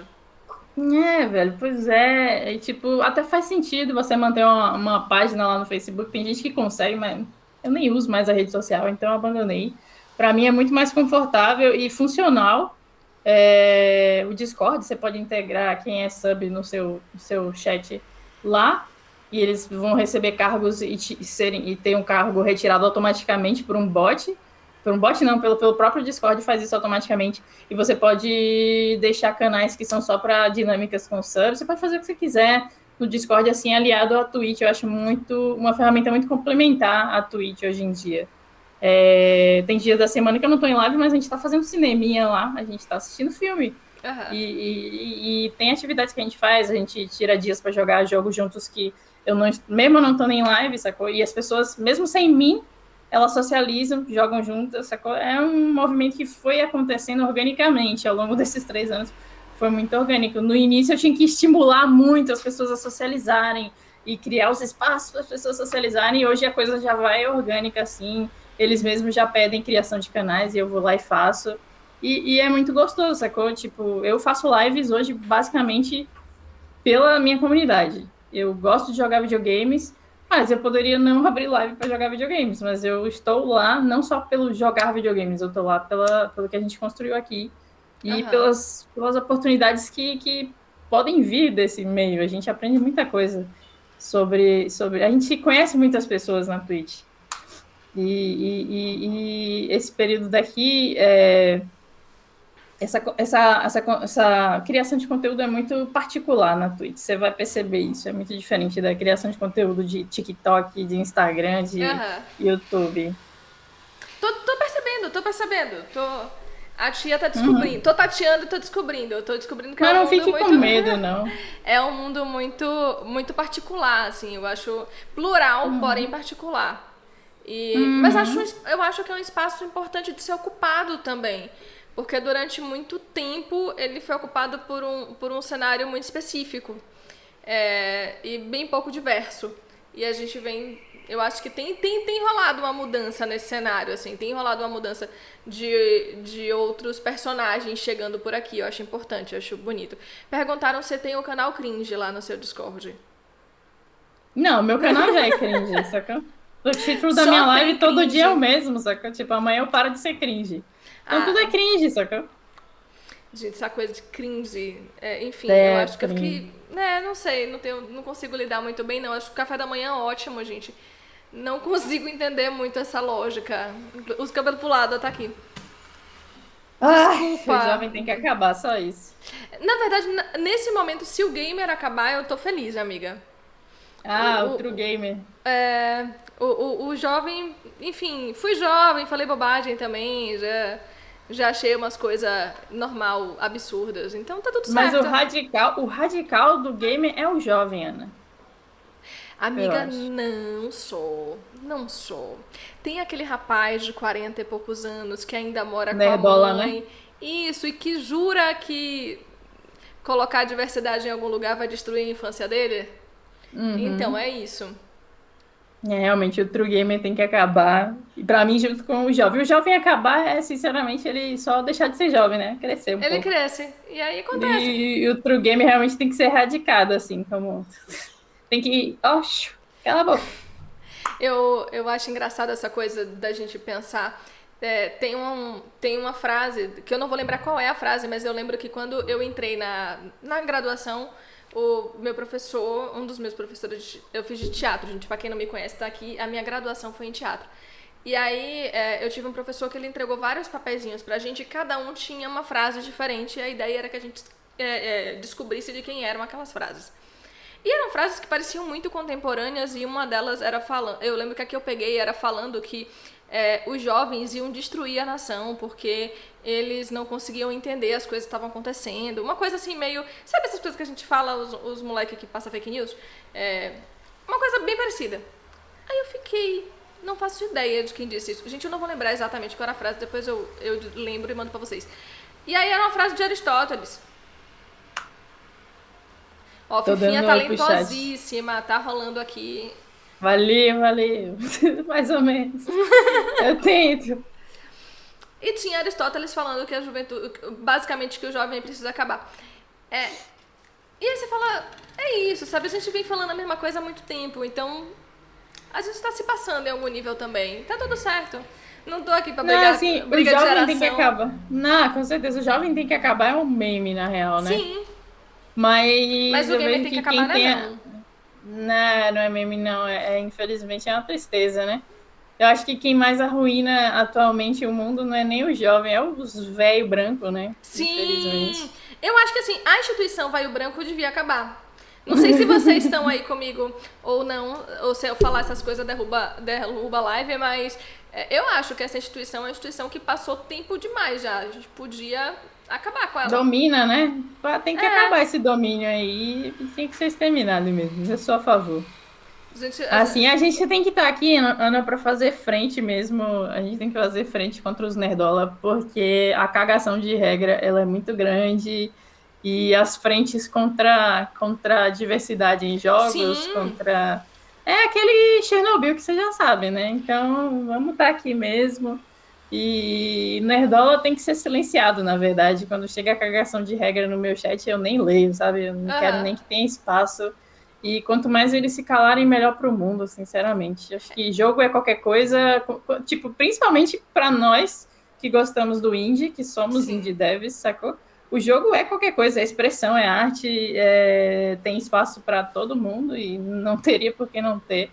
E esses negócios aí de política nos jogos é deturpado, sacou? A maioria das peças pop, cultura pop, são políticas de algum jeito. Mas o que querem dizer com isso é, na verdade, querem sufocar as diversidades, né? Eu acho que tem uma coisa que eu falo sempre, e se alguém tá por aqui e já me acompanha, já ouviu, desculpa, falo sempre isso. É que os jogos, como o entretenimento, ele sempre foi político. O entretenimento, ele sempre foi partidário, inclusive. Só que ele sempre teve de acordo com o status quo. Então, como ele tá de acordo com o status quo, tá tudo bem. Você pode ser extrema direita, você pode ser contra negro, você pode falar, você pode colocar a mulher no lugar de subalternidade e tá tudo bem, tá massa. A partir do momento que você começa a ter um outro lugar, o lugar que até então era periférico e ele começa a assumir uma posição de poder, Então você tem mulheres em posição de poder, você tem negros em posição de poder, você começa a ter um outro olhar para a diversidade. E eu nem vou falar de Pink Money, nem vou falar dessa coisa da gente estar tendo uma diversidade que talvez não seja tão diversa assim. Não vou entrar nesse mérito hoje. Mas já incomoda muito. Sabe? Porque eles se sentem ameaçados. É um espaço que está sendo ameaçado. E aí fica difícil, né? Eles não querem perder espaço. Não é que eles não sabem que é errado. Eles sempre souberam que era errado. Mas a partir do momento que estava de boa pra eles, ninguém quer ceder espaço, ninguém quer ceder... ninguém quer sair da zona de conforto. Com certeza, ninguém quer ceder espaço de poder. Sabe? Você vai me dizer que as pessoas não sabem como é ser negro no Brasil? Todo mundo sabe. É triste. Será que todo mundo sabe? Ai, velho? preta. Acho que Você a acha pele, que o brother... Tá na pele e fala muito alto, velho. A metanoia é muito grande, eu acho, Mas eu não tô dia a falando dia. do saber do ponto de vista de sentir, não. Não é isso que eu tô dizendo. Eu tô falando do saber, assim, todo mundo sabe que a polícia brasileira é uma polícia que essencialmente mata preto, pobre... Sim. Todo mundo sabe disso. Da realidade, tô Sabe? Só que é conveniente pra uma galera, porque essa galera concorda com isso. Sabe? Então, dizer que não existe é só pra continuar acontecendo. É como a Andy falou, sabe? Como a Andy falou ali no chat, o Nerdola se acha muito no lugar de direito dele ali, de protagonismo nos jogos, tem muito um peso psicológico também do tal do sou um rejeitado da sociedade, esse é o meu lugar de refúgio, sacou? Não queiram chegar aqui colocando política nos meus jogos e mudando as coisas como elas sempre foram, porque senão pra onde eu vou, sacou? Onde é que eu vou me refugiar? E, velho, isso são doenças sociais, na verdade. A pessoa tá ali acomodada nesse estado de ódio social perpétuo e de rejeição, injeição, de tudo. E só quem sofre com isso é a arte, sofre com isso. Qualquer mercado, até falando em termos de capitalismo, sofre com isso também. E principalmente as minorias, né? Tanta bosta que a gente lê. Tanta bosta que a gente toma de graça, sacou? Ai, gente, lembra do... Eu falo direto desse caso lá na live. A gente não tinha nem formado a equipe ainda na pós, eu ainda tava num grupo com o Mariá. E a gente tava fazendo um jogo que tinha uma menina, né, como protagonista. Lembro. E eu não sei se você lembra desse episódio. Eu já contei esse episódio na live também. Pois é, né, do cara na banca perguntando, mas tem um motivo especial para a sua protagonista ser menina? E Mariá, tipo, ficou inflada assim e falando, não precisa ter motivo para a mulher ser protagonista agora. E dá para ver, assim, do fundo do coração, assim, se você quiser se propor, dá para ver qual foi o ponto de partida do cara. Sim. De pensar assim, eu acho que ele achou que estava fazendo uma pergunta inteligente. Não, ele acreditou. Inclusive porque o silêncio de todo o resto ficou claro que foi extremamente constrangedor para todo mundo, assim. Sim. Eu tenho certeza que ele achou que estava fazendo uma pergunta completamente sensível e nobre e intelectual, mas na verdade ele estava pagando de cuzão, sabe? Porque a mentalidade do homem realmente é essa, é meu lugar de direito, sacou? E que movimento especial é esse que está acontecendo aqui? Mulheres nos meus espaços. Mas não é especial, é natural, sacou? Tem uma coisa que eu lembro desse dia, é que ele chegou a dizer o seguinte, mas os jogos com mulheres vendem menos. Fonte, tirei do cu. Ele falou isso? Ele falou. Nossa. Ele falou, então, né? Fonte, tirei do cu. Porque não, né? Ele andou conversando com a galera da Ubisoft, então. Mas é isso, eu acho que assim, é muito comum. Eu lembro de um vídeo que eu gravei pro meu canal falando o seguinte, tinha rolado uma treta numa rede social que eu adoro, uma rede social de gente que trabalha, sabe? Não sei se você conhece, uma rede social que a galera fala sobre trabalho. Qual? LinkedIn. Ah, tá. Aquela rede social super bacana, nada tóxica. E aí, tinha rolado uma treta lá, porque uma mulher tava oferecendo uma vaga, e era uma vaga específica para mulheres, e a faixa salarial da vaga, acho que era 13 mil reais. E aí, os caras ficaram revoltados no nível assim, mas sabe o que é revoltado? De ameaçar, de trazer, eu não lembro qual é a lei agora, mas eles trouxeram uma lei específica, a lei que proíbe você de segregar por raça, cor, enfim, eu não lembro o número da lei. Só que a lei, ela é direcionada para minorias. Faz todo sentido. Sim, é pra proteger, não é pra atacar. Isso, exatamente. E aí... O juiz que se preze ia saber disso. E aí o abençoado, um dos abençoados trouxe o recorte da lei para dizer que eles poderiam processar a empresa porque eles estavam sendo excludentes com homens e que o homem branco nossa, como homem e que sofre, hoje meu Deus. o homem branco hétero é quem mais desrespeitado e mais é prejudicado na sociedade contemporânea. Eu falei, gente, eu tô lendo uma redação do Enem. E é muito louco isso, porque não é possível que ele acredite nisso, sabe? Não é possível que ele ache. Não, e ele veio fazer uma comparação. Era uma comparação maravilhosa, porque ele trouxe... Você acha que uma mulher que teve tudo, que tem dinheiro, ela vai ficar com a minha vaga porque ela é negra? Tipo, ele partiu de um pressuposto de que tem milhares de mulheres negras ricas no Brasil e que ele, homem branco, pobre da periferia, obviamente seria desprestigiado em relação a... Gente, você não sabe nem em que país você tá vivendo, né, bebê? E isso é muito comum, sabe? Eles criam narrativas, e narrativa é uma palavra que está sendo muito usada, né? A gente chegou no momento de todo mundo falar de narrativa, porque narrativa... Porque é mais fácil falar de narrativa do que falar que você tá mentindo, né, bebê? Dados, pra quê, né? Pra quê? Velho, o tempo que o cara tá perdendo discutindo no LinkedIn, ele já podia estar fazendo 3 entrevistas de emprego direcionadas e preferencialmente buscando homens, sacou? E ele tá lá perdendo o tempo dele discutindo porque ele realmente quer cagar a regra, ele realmente quer perturbar. Essas pessoas não acreditam realmente, como você falou, elas querem perturbar o movimento, elas querem encher o saco, desmoralizar o movimento, o feminismo. A gente tá fazendo um jogo agora que é só de mulheres, então você já imagina que quando a gente buscou certa profissional mulher e a gente lançou essa vaga em certos lugares, a gente recebeu certos tipos de resposta também desse tipo. Não foi nada que a gente rendeu, porque, pelo amor de Deus, a gente só fez printar e guardar para depois, eventualmente, lançar um vídeo escarnecendo deles, porque é o que eles merecem, mas rola, rolou um comentário que me toca diretamente, então eu vou trazer ele, que é do 365 Indies, falando que quando fez a divulgação, um vídeo falando sobre a Women Game Jam, veio muito... cadê? Deixa eu achar o comentário de novo. Me perdi, vocês estão falando demais no chat, não acho. Mas Nerdola falar mal do meu vizinho divulgando a Women Game Jam não foi zoeira. E desde que a gente começou a Women Game Jam, desde o ano 1 da Women Game Jam, a gente recebe muito hate. Muito hate. Mas hate no nível, assim, eu lembro que as primeiras postagens, as primeiras matérias que saíram em grandes veículos de comunicação, era uma coisa de só ter homem falando: como assim vocês estão excluindo a gente? Porque a gente nunca excluiu você de Game Jam nenhuma. Você ia ver os comentários, nem era de desenvolvedor. Era os nerdola. Que nunca fez um jogo. Nunca fez um jogo na vida. Mas que ele se acha nesse lugar de que todos os espaços são deles. Então, qualquer coisa que tira ele desse espaço, qualquer coisa que diz isso aqui não é pra você, esse espaço aqui não é pra você, ele se sente muito, muito, muito incomodado. É como se, meu Deus, tiraram o meu chão.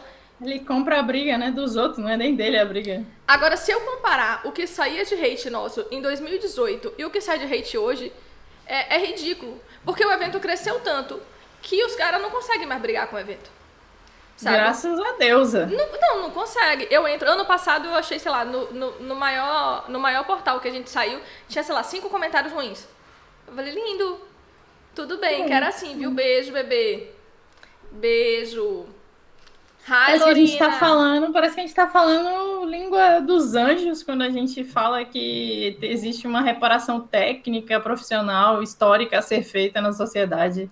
Em equilibrar, sabe, as oportunidades. Parece que a gente tá falando grego, velho. Que mas saco. Tá, parece que é só porque a gente quer. Não é grego, velho. Será possível que até quando, sabe, vai ficar essa guerrinha dos sexos? Não é sobre guerrinha dos sexos. É uma balança que tem que ser equilibrada. Mas existe uma má vontade. É um pensamento que precisa ser apagado, de tipo, papéis de gênero tem que ser apagados. Mas assim, Rafa, eu acho que tem uma coisa que é bom a gente pensar, que existe um processo de cooptação desses meninos desde muito jovem. E, querendo ou não, a gente tem uma extrema-direita que vem trabalhando certo há muito tempo. É horrível dizer isso, é triste. Mas ela vem trabalhando há Certo, não. De forma eficaz. de forma eficaz. Obrigada. Ela vem trabalhando muito errado, na verdade, mas de forma extremamente eficaz. Então, esses meninos, eles foram cooptados com 12, 13, 14 anos. E eles E as entenderam... meninas também, velho. As meninas também participam do pensamento. Elas são enredadas, algumas, sacou? Mas A partir do momento que não tem as conversas sobre desconstrução, você fica refém do papo dominante, sacou? Sim. Mas eu tô falando especificamente de um grupo, que é o grupo do ódio a tudo que é feminino.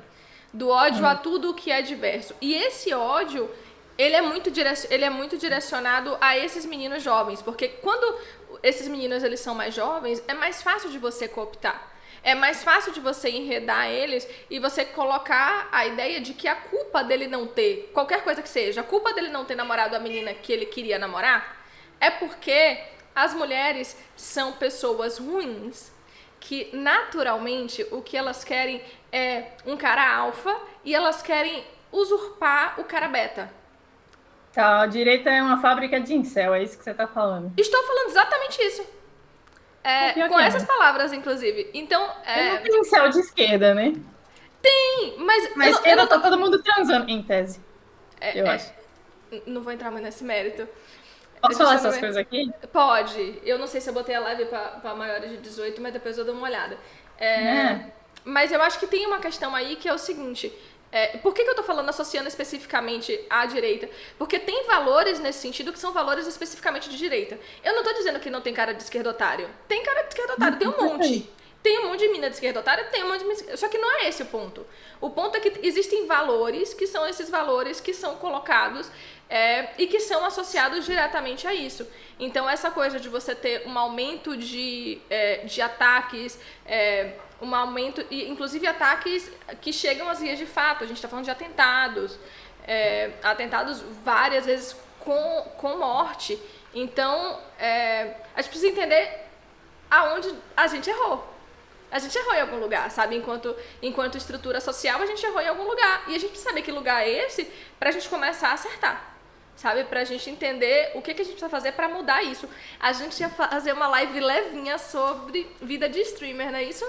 Desculpa, gente, não deu. Não foi só hoje. Pois é. E a gente nem entrou no mérito da toxicidade da mulher no ambiente de live stream. Nem sobre isso. Acho que nem precisa. Não precisa. Acho que já tá muito claro, né? Eu posso falar um pouco pra você. Mulher sofre fazendo live, sofre assédio, o tempo todo sofre hate. Certo.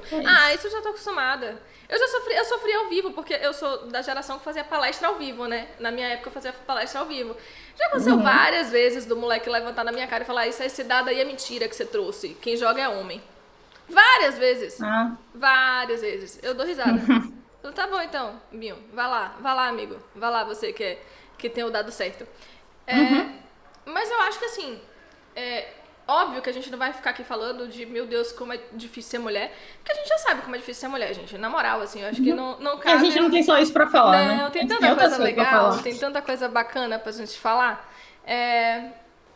Olha, a Miriel trouxe aqui campeonatos femininos versus campeonatos mistos. É um bueiro. Sim, é um bueiro. É porque as pessoas não entendem. E eu acho que eu queria fazer só um ponto, porque eu acho que essa coisa dos espaços mistos de um modo geral. Sejam os campeonatos, sejam as game jams, sejam... Enfim, os espaços que são ditos como mistos, eles são uma grande falácia. Porque quando você entra num espaço e você é a única pessoa que é do seu gênero, da sua cor, enfim, da sua orientação sexual, da sua etnia, seja lá do que for, você é a única pessoa que representa aquele conjunto de pessoas ali, aquele espaço não é pra você. Aquele espaço ele foi pensado, estruturado para excluir pessoas como você. Então você nunca é tratado como todo mundo. Finha, você lembra qual foi a primeira vez que você participou de uma Game Jam?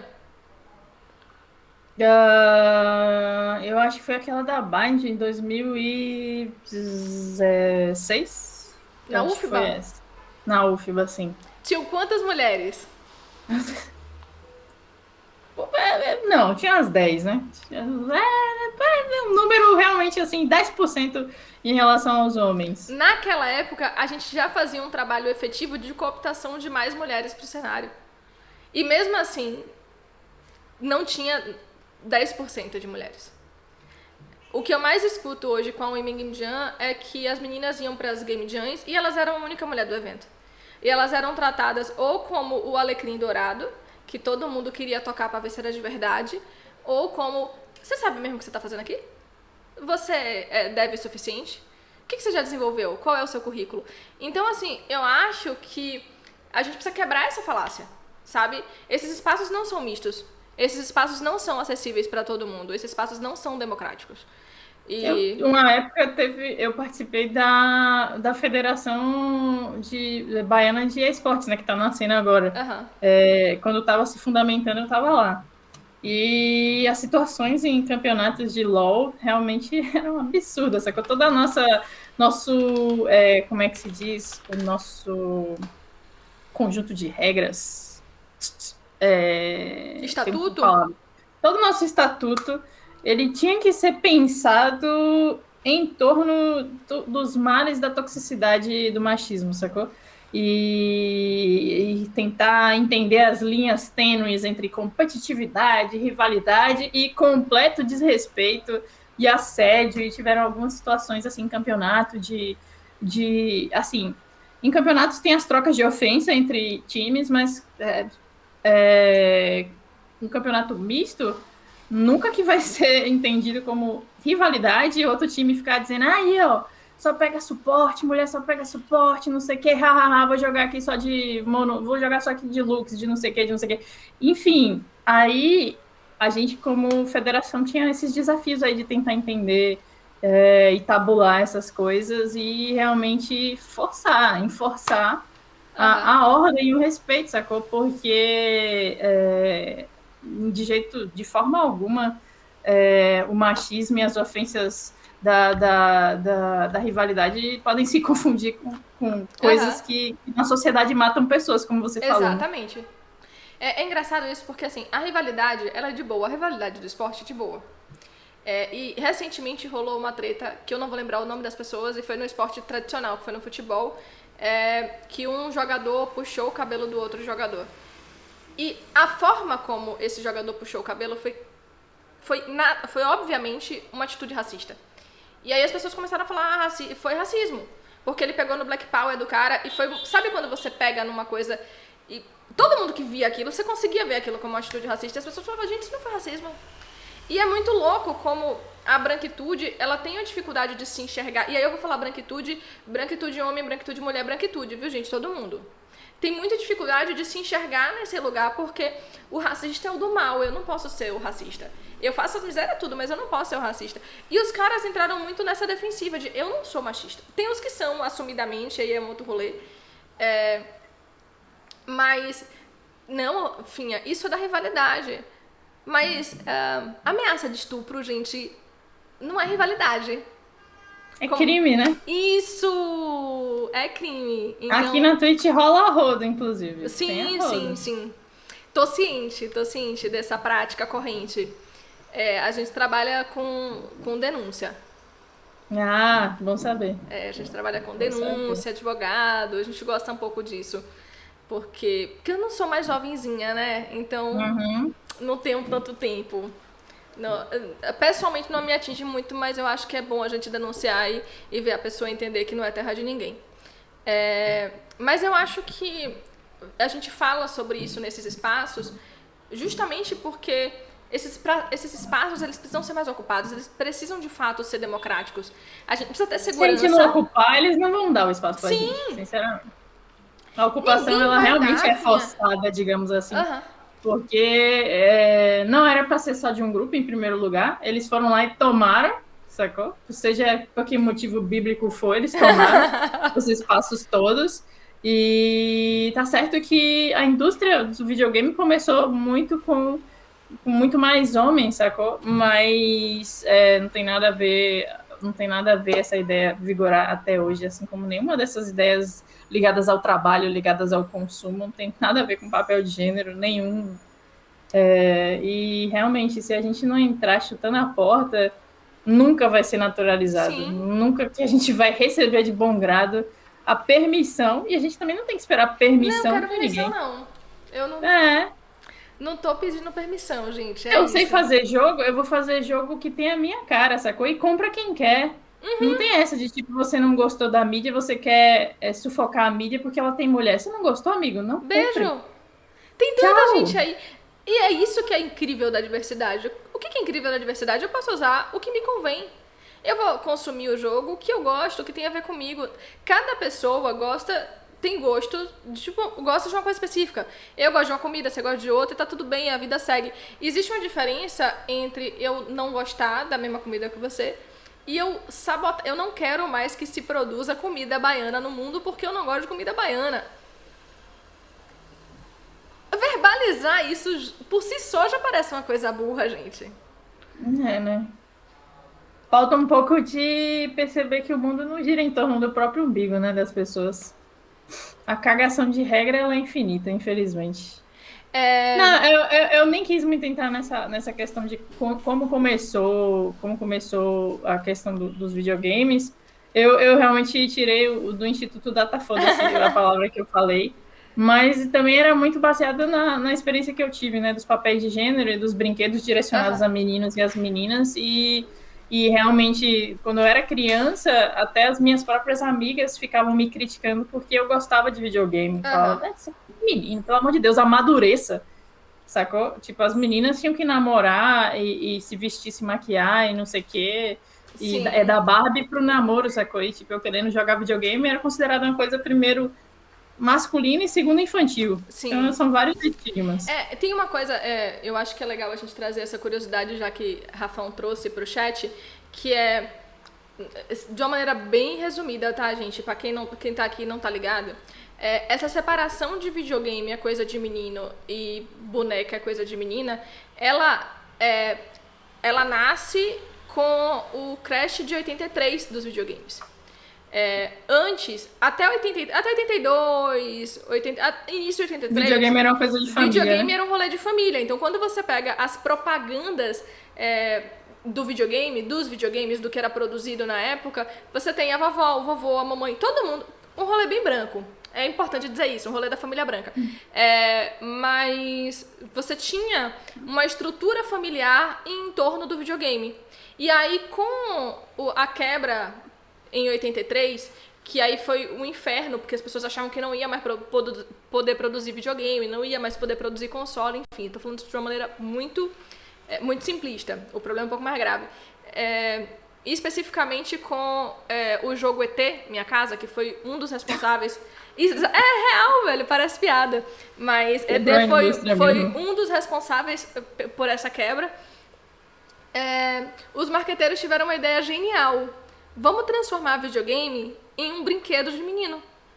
E aí toda a estrutura comercial do videogame, do marketing do videogame, ela passou a ser voltada para essa estrutura comercial de brinquedos de menino. Então você tinha uma propaganda extremamente sexualizada, voltada para jovens, mas extremamente sexualizada. Você começou a ter mulher nua vendendo videogame. Enfim, várias coisas erradas acontecem aí. E você passa a ter videogame como um brinquedo de menino. Então... Eu acho que na realidade brasileira, eu acho que sempre foi. Mas é porque quando começa a chegar aqui... Não tinha aqui, né? Não tinha aqui. Quando começa a chegar aqui, dentro da estrutura brasileira, a gente já chega pra gente depois dessa quebra, porque a gente tinha um delay na época também, né? As coisas não chegaram. Essa globalização, né, gente, internet naquela época, vocês querem falar sobre isso? Nem tinha. Então, eu acho que assim, mas é importante entender como isso acontece. No Brasil, como chega atrasado, já chega segmentado.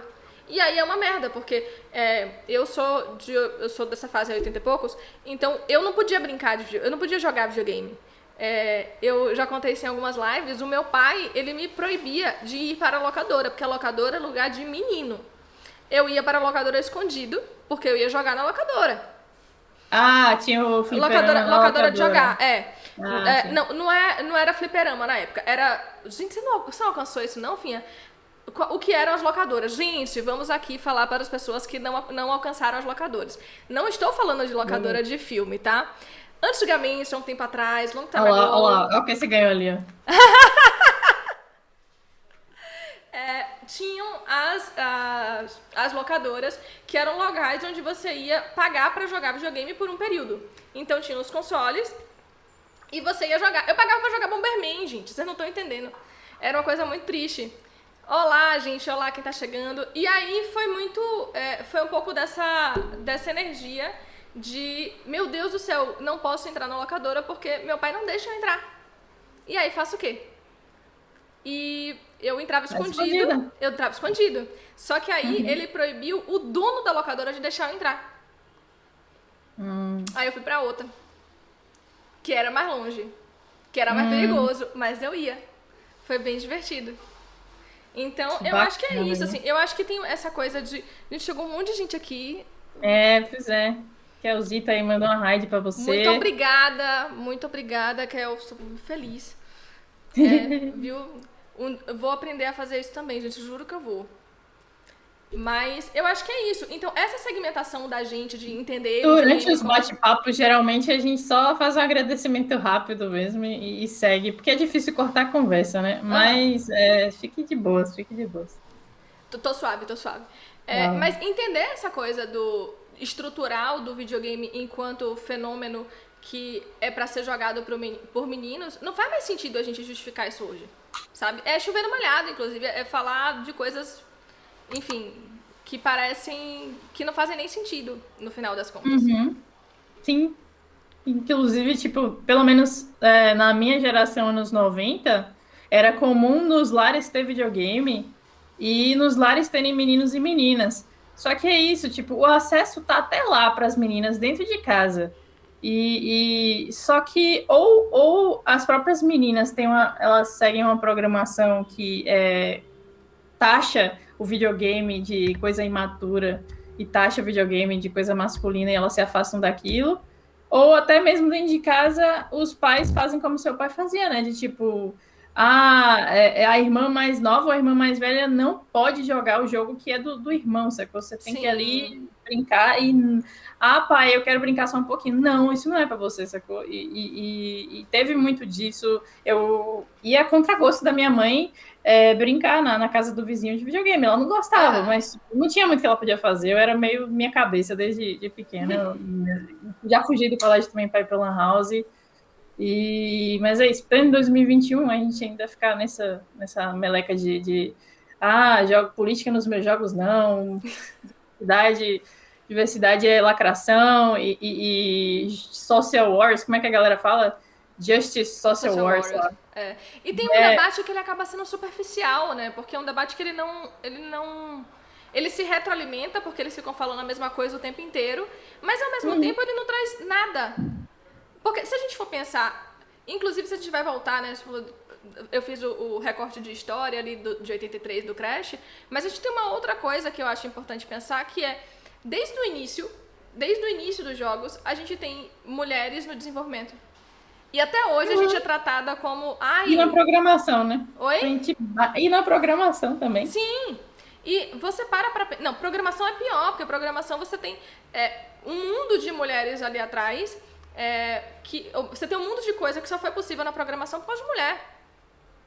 O primeiro conceito de programação foi por causa de uma mulher, a pessoa que inventou a tecnologia para o Wi-Fi foi uma mulher também. Então, tipo, tecnologicamente, a presença feminina era natural e parece que teve realmente um buraco que sugou tudo isso aí. É uma campanha política, né? Cadê a política nos meus jogos? Acho que já rolou, amigo. Sim, tá rolando faz tempo.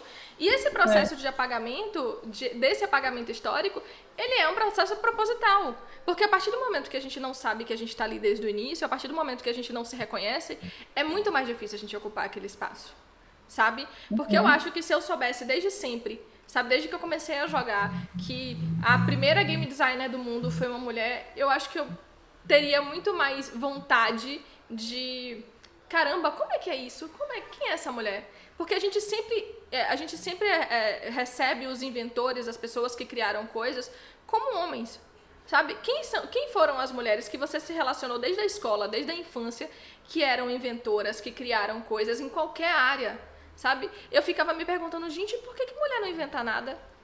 Ou é invisível ou é tida como aquela mulher louca, tiazona, solteirona, todos os estigmas que não se articulam com o modelo de família, de criação de família também. Sim, e é muito comum isso, sabe? Até hoje. Sabe? Hoje é pior. Hoje a gente tá passando por um momento talvez pior porque a gente tá nesse retorno pro obscurantismo. Então eu acho que a gente tá aqui demarcando esse espaço, sabe? E falando sobre isso abertamente é importante para que se entenda que nós já estamos aqui. Ó, galera, o espaço já tá ocupado, sabe? Retroceder jamais. Nem para pegar impulso a gente anda para trás. Velho, você sabe o que é foda? Eu, desde criança, jogar videogame e ter que escutar bosta de uma gurizada de 11, 12, 13 anos dizendo que mulher não joga videogame e me faça um sanduíche e eu ficar pensando, caralho, você estava no saco do seu pai e eu já era jogadora, sabe? Cala tua boca, é muito louca essa realidade, parece uma coisa de filme de terror mesmo. Sim, e É parece muito mentira, né? loucura. Aham. Como é que você conseguiu fazer esse nível de argumentação assim? Tipo, como é que consegue? Porque é Não, difícil. não, não existe, velho. Você dá banho e acabou. É. Porque, tipo, eu nem chego a acreditar que a pessoa tá falando aquilo na real, sabe? Eu acho que a pessoa tá falando um negócio ali pra tentar chamar atenção e propositalmente irritar.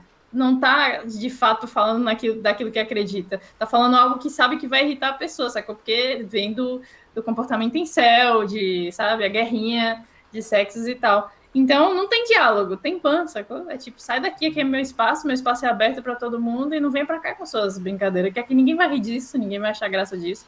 E eu sou muito a favor da total do movimento de tornar essas pessoas invisíveis. Sim. Você chega no meu chat, ninguém vai te ler, ninguém vai interagir com você se você chegar falando bosta. E você não vai conseguir seu objetivo, que é me tirar do sério e conseguir minha atenção. Aham. Porque é uma pessoa querendo atenção, basicamente. Sim, sim, sim. E eu acho que tem uma coisa que é quando eles conseguem a atenção, eles começam a se retroalimentar. Então, geralmente eles não vêm sozinhos, eles funcionam com a manada junto. E a partir do momento que eles não conseguem voz, isso mexe com o ego de uma maneira tão grande que eles ficam constrangidos. Muitos deles ficam constrangidos de continuar. Porque ele não conseguiu fazer efeito naquele. O efeito que ele queria, ele não conseguiu fazer naquele lugar. Só que a gente tá falando da gente, né? De uma mulher adulta. Quando você tá falando com guria, com as meninas que estão chegando, eu acho que é muito mais difícil de conseguir fazer isso. Porque é um espaço muito mais frágil, sabe? A gente tem uma estrada inteira. E a gente é ser humano, né? Então tem dias que a gente não vai Sim, acordar bem. sim, Sendo mulher ou homem, a gente não vai acordar bem. E vão ter frases que a gente vai ouvir que vão bater errado. Tem casos de. Tem um streamer que é gringo que ano passado ele se suicidou por causa de hate na internet, sacou? Então não é uma parada. O hate não é uma parada exclusiva. O hate não. A forma de você lidar mal com o hate não é uma coisa que acontece só com mulheres, sacou? sim, Por a sem gente dúvida. estar mais vulnerável e tal. E pode ser que essa pessoa tinha dias de lidar bem com a situação, mas bateu errado naquele dia ali, para consertar é um trabalho absurdo. E o anônimo, o kid anônimo que faz a cagada, ele não tem noção do impacto que ele tem Sim, sem na dúvida. vida de outras pessoas, sacou? Então, para mim, é via de regra, não ler e dar ban. Tem dias que eu tô muito bem humorada, então eu tento tirar uma com a cara da pessoa e imediatamente dar ban, sacou? Tipo, a pessoa vem e fala alguma coisa e eu falo, porra, você é original pra caramba, velho. Eu só tô ouvindo isso aí pela 30ª milionésima vez já. Parabéns, assim, pela sua originalidade. E ban, sacou? Mas a maioria das vezes eu deixo a pessoa invisível logo de cara, não respondo nem nada, não dou atenção. Mas querer dizer que é assim a forma de agir também não é um negócio que eu gosto de fazer, como você Aham. mesma fala, sacou? Não, Porque não é todo mundo que tem psicológico para ficar recebendo ameaça de estupro e se daí para pior, não. não. E, assim, e não é pra ser. Porque não era para acontecer. Eu acho que assim, a gente tem que partir desse Uhum. lugar, sabe? E existe uma diferença entre o comportamento ruim na internet e o comportamento criminoso. E eu Uhum. acho que o maior problema da gente hoje, da dificuldade de lidar, é que a gente tem, e muitas vezes, um comportamento criminoso que é cometido por criança. Uhum. Sim, sim. E isso é E muito olha, mais eu complexo. sou a favor de as crianças desde cedo, essas crianças desde cedo estarem aprendendo o peso da lei, realmente. e aprendendo que a internet não é uma terra de ninguém. A notificação da polícia, o BO que chega em casa, vai se tornar em alguma consequência ali na vida daquela criança. Ou uma lição dolorosa, Aham. ou o fato de que, olha, não é tão assim sem consequências, eu não vou querer ficar lidando com esse tipo de dor de cabeça todo tempo, não vale o meme. Então Aham. eu vou ocupar minha vida com outras coisas, sacou? Eu sou a favor mesmo da gente É, enforçar a lei em todos os casos. eu acho que assim, a gente tem uma questão muito complicada no Brasil. É, eu acho que a questão mais complicada do Brasil é que a lei ela não se aplica da mesma forma para qualquer pessoa. Ah, com certeza. E talvez esse seja um dos problemas mais complexos da gente lidar. Porque eu acho que sim, essas crianças têm que entender desde cedo que o que elas estão fazendo é crime. É, porque você cresce e você para de só fazer hate na internet e você passa a matar pessoas. Isso existe. Infelizmente, a gente tem que entender que esse lugar existe. Mas a gente tem que entender também que a gente não pode tornar essa criança a criança que vai matar pessoas. E muitas vezes o nosso sistema punitivista faz isso. Então, é um problema que ele é complexo e não, eu acho que a grande questão nossa é que não dá para resolver um problema complexo de uma forma simples, sabe? Sim. E cada caso é um caso. Então eu E acho não é que pra gente, a vítima, tendo que sim, tá pensando nos sistemas para resolver isso, assim. Eu acho que caberia às autoridades, a Twitch, no caso, as plataformas sim, que abrigam esses comportamentos, pensar nesses sistemas e a gente realmente vai agir na proteção própria, sem dúvida. quem tiver a mentalidade preparada vai agir de tal forma, quem não tiver vai desistir, enfim, somos só pessoas, só que a gente não é uma entidade. E realmente, o que você falou também tem a questão de que se um BO chega para uma criança e a criança, por exemplo, ela tem um poder aquisitivo alto, como a lei não se aplica a todo mundo, realmente vai marcar, vai decretar que ela é impune, sacou? Que ela Sim, sempre e a vai sair partir dali impune. tá liberado, eu posso fazer o que eu quiser. Uhum. Pois E é, é muito exato. comum. Até porque a gente tem que entender quem é que tá nesses espaços desde muito cedo. Quem é a criança que tem acesso a esses espaços muito cedo, sabe?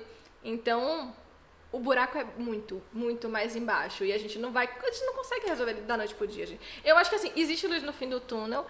Inclusive, Timbaladinha falou que ela acha que tá melhorando, que tem ficado cada vez menos aceitável. Eu acho que sim, tem melhorado.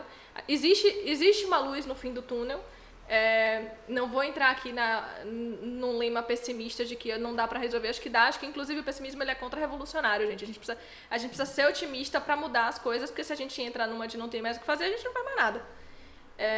Mas é complexo de se resolver, sabe? Então, também pra gente não cair na falácia do não, 2 palitos a gente resolve esse problema. Não resolve. E eu acho que tem que entender que é um problema que ele precisa ser unido. Precisam-se de muitas frentes para que ele seja resolvido, sabe? As plataformas precisam entrar nisso ativamente, porque hoje elas entram de uma maneira extremamente passiva, gente. É vergonhoso o quão não se faz nada e se continua impune, sabe? Não se faz nada realmente, velho. Quando se faz, é mesmo aquela medida paliativa que não resolve nada e só realmente enforça a impunidade. Tipo, os bans temporários para situações esdrúxulas Sim. que tem aqui na Twitch, situações de racismo que resultam em bans temporários e situações cotidianas, às vezes banais, que levam punições desproporcionais. Sacou? É tudo muito louco. A métrica de punição é muito doida aqui dentro, sacou? Então, realmente, cada um acho que tem que agir. Acho que a gente se unindo, a gente se dá força, sacou? Principalmente as meninas aqui na plataforma. O hate ele existe, ele não acredito não vai existir para sempre. Eu acredito realmente que vai chegar esse dia que as plataformas vão entender como se estruturar para barrar certas coisas e como punir certas coisas internamente ou externamente e tal. Mas o hate não é motivo para a gente realmente achar que tem que parar, Aham. ou a gente também pode aprender a entender o que significa esse hate, o quão inseguras a gente realmente está ou não, quando a gente recebe certos tipos de ameaça, e que a gente tem proteção, a gente não está aí completamente vulnerável, como parece, e não podemos desistir realmente, porque esses espaços precisam da gente. A gente precisa estar aqui. E a gente quer estar aqui, a gente gosta de estar aqui, tem muito a oferecer, tem muito para brincar, tem muito para trabalhar. E nada disso é justo, velho. Mas vai ser difícil, mas vamos indo aí, né? Vamos, vai. Fifinha, agora que a gente vai aliviar um pouco, vai Por deixar favor. respirar, deixar esse rolê um pouco mais leve. Eu queria saber o seguinte, você falou um pouco mais cedo, eu vou voltar agora pra uma coisa mais leve, viu? Bem mais leve. Você falou um pouquinho, você falou mais cedo que você acabou variando muito o que você gosta de jogar aqui nessa rede. O que é que você está jogando agora aqui nessa rede? Conte para nós. O que é que eu tô jogando agora? Nossa, eu tô jogando muita coisa ao mesmo tempo para variar, que é assim, você acha que você vai chegar nesse momento em que você vai estar jogando só um jogo na live e vai conseguir zerar a campanha direto, mas isso aí não existe, porque cada dia eu quero jogar uma coisa e as campanhas vão se misturando. Atualmente eu tô jogando Final Fantasy VI, tentando terminar a campanha, mas é uma campanha longa. E eu tô rejogando The Last of Us 2 paralelamente. Eu comecei a jogar Shovel Knight e agora também comecei a jogar Ender Lilies, que é um lançamento. Então são basicamente 4 jogos core no canal agora. Aos domingos eu costumo jogar com o chat, então a gente joga jogos diversos ali. E tem momentos que a gente quer jogar um survival, um sandbox, um jogo online multiplayer, um jogo de squad, vai variando, mas é isso, a vida de quem faz live de variedade é muito doida, assim, salvo, bato palma para quem consegue jogar um jogo só e terminar e depois partir para outro, porque eu não consigo, eu sou muito imperativa, cada dia quero jogar uma coisa, e sou feliz assim. Gente, se eu for falar a quantidade de jogo que eu não terminei na minha vida, tá difícil. Tá. Antes eu tinha muito toque, né? Depois que eu comecei a trabalhar com jogos, eu meio que, assim, o meu acesso a jogos antes, por ser menor de idade, por não ter dinheiro, era através da pirataria, sacou? Quando eu comecei a trabalhar na indústria, eu parei de piratear. E, tipo, virou realmente um absurdo eu piratear jogos indies. Eu parei de Indie piratear. eu acho muito É um violento. crime, né? É um É, crime. Tipo, eu não jogava muito jogo indie. Eu pirateava jogos grandes, né? Porque eu não sim. tinha muito contato. Mas o pensamento de comprar jogos realmente só virou prioridade na minha vida quando eu comecei a trabalhar como dev indie, sacou? E realmente nunca joguei nenhum jogo pirata indie, graças a Deus. E quando eu comecei, eu tinha muito um toquezinho de, tipo, comecei esse jogo, eu tenho que zerar, mesmo que eu esteja odiando a campanha, eu preciso zerar. É assim que se faz. E aí, conforme eu fui indo na vida, eu falei, velho, dane-se, não existe isso. Se eu não tô gostando da campanha, eu vou largar. Se não tiver com tempo para jogar, eu vou largar. E na hora que der, a gente volta.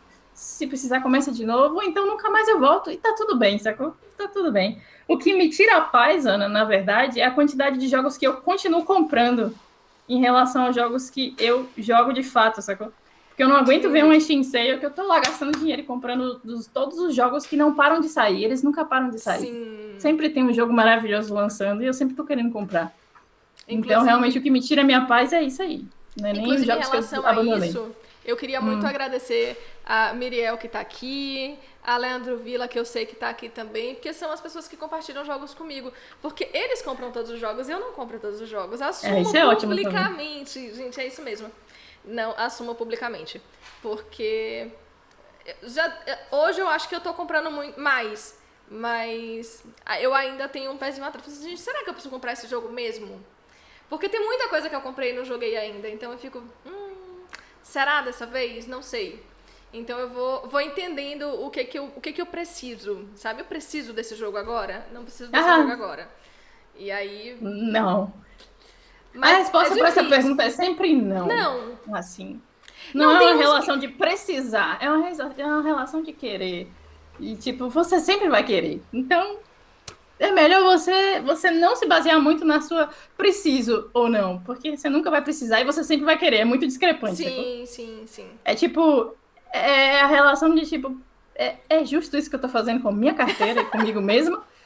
É justo eu estar comprando tanto jogo sem ter tempo de jogar os jogos que eu tenho? Eu estou fazendo bem aqui fazendo isso. Só os desenvolvedores, ótimo, mas tipo, eu poderia ser um pouquinho mais justa também comigo. Sim, sim. Não, isso é engraçado porque eu sempre entro e eu tenho uma lista de jogos que eu vou jogar. E a lista tá lá, eu sei que eu vou jogar. E aí eu paro, falo assim, poxa, não tô fazendo nada hoje, vou jogar alguma coisa. E aí eu jogo algo que eu já joguei. E a minha lista das coisas que estão para jogar continuam lá, intactas. Um dia eu vou conseguir dar conta dela. Mas eu tô de boa, viu, gente? Tô terapeutizada, tá tudo certo. O importante é você tá feliz, velho.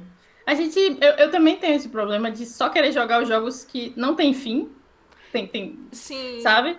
Que eu já sou viciada, Don't Starve Together, This War of Mine, esses jogos ficam me consumindo eternamente, e os jogos de campanha que tem fim, eu começo e não termino, sacou? Entendo. Mas é isso aí. Finha, a gente tá caminhando para o nosso final, a gente passou bastante tempo aqui hoje, e aí eu queria que você fizesse as suas considerações finais pro nosso público lindo que tá aqui hoje com a gente. Miriel fez até uma pergunta, qual foi o jogo que eu achei mais legal de jogar em live. Eu lembro de dois, eu sempre lembro dessas duas gameplays que me marcaram muito, que foram do The Witcher 3. Pela forma que a gente jogou no canal, foi muito divertido, assim, as historinhas que a gente ia fazendo paralela à gameplay eram muito boas. E o The Sims 4 também foi um jogo que ficou muito precioso lá na live. Eu fiz muita gente do chat dentro do The Sims, e depois a gente foi fazendo uma vila lá e seguindo uma lore, e eu ia na casa de um, na casa de outro, ia brincando um pouquinho com um. Pois é, Timbalinha, eu joguei The Sims uma época, fiz uma linha do The Sims lá do canal, e foi muito bom, foi muito divertido, assim, marcou bastante o canal na época. Minhas considerações finais, assim, é que eu fico feliz de ter encontrado minha vocação no game design. Para mim, é questão de vocação mesmo. É um mercado que surgiu para mim por acaso, como a gente comentou, assim, fazendo um resumo, mas ele existe, de fato. Eu poderia ter descoberto isso antes, assim, que existia, porque ele parece tão invisível realmente, assim, se você está de fora, mas ele existe, o mercado de games existe, você pode se inserir de várias formas, atuar de várias formas também, e recomendo muito, se vocês gostam de videogames, por que não trabalhar com videogames assim? Tem muito aquela máxima, né, de tipo, trabalhe com o que você ama e nunca mais você vai amar nada na vida. Sim. Mas pelo menos para mim não aconteceu isso. Eu já trabalhei em empresas de games problemáticas, com problemas diversos, e nem isso tirou a minha vontade de continuar trabalhando com jogos. Eu passo perrengues em live stream, e nem isso me tira a vontade de fazer live stream. É realmente o que eu gosto de fazer. O espaço da Twitch é muito bom, Ana. Espero que você seja bem recebida aqui, que se você tiver qualquer dúvida sobre live stream na Twitch no geral, eu posso te ajudar. A Miriel também já entende um pouquinho. Tem toda uma comunidade de pessoas incríveis, não só mulheres, pessoas no geral, que a gente pode tá junto ali para te ajudar. E é isso. Estou fazendo um jogo com outras duas streamers que eu gosto, e uma dev queridíssima que se juntou a nós, chama Crisálida. Tem várias informações sobre esse jogo nas minhas redes sociais. Muitas pessoas que estão no chat já sabem sobre a existência desse jogo, mas para quem não souber, tem uma campanha do Apoia-se rolando para Crisálida. E é isso aí, acho que no geral é isso. Onde as pessoas te encontram para além da Twitch? As pessoas me encontram no Twitter, principalmente, onde o Twitter basicamente é do canal, mas minha rede social, acabou virando minha rede social principal, é onde eu mais participo e interajo. Então as pessoas me encontram lá em Finha on Twitch, Finha com 2 Fs on Twitch. Também me encontram no meu canal na Twitch, que é Finha com 2 Fs.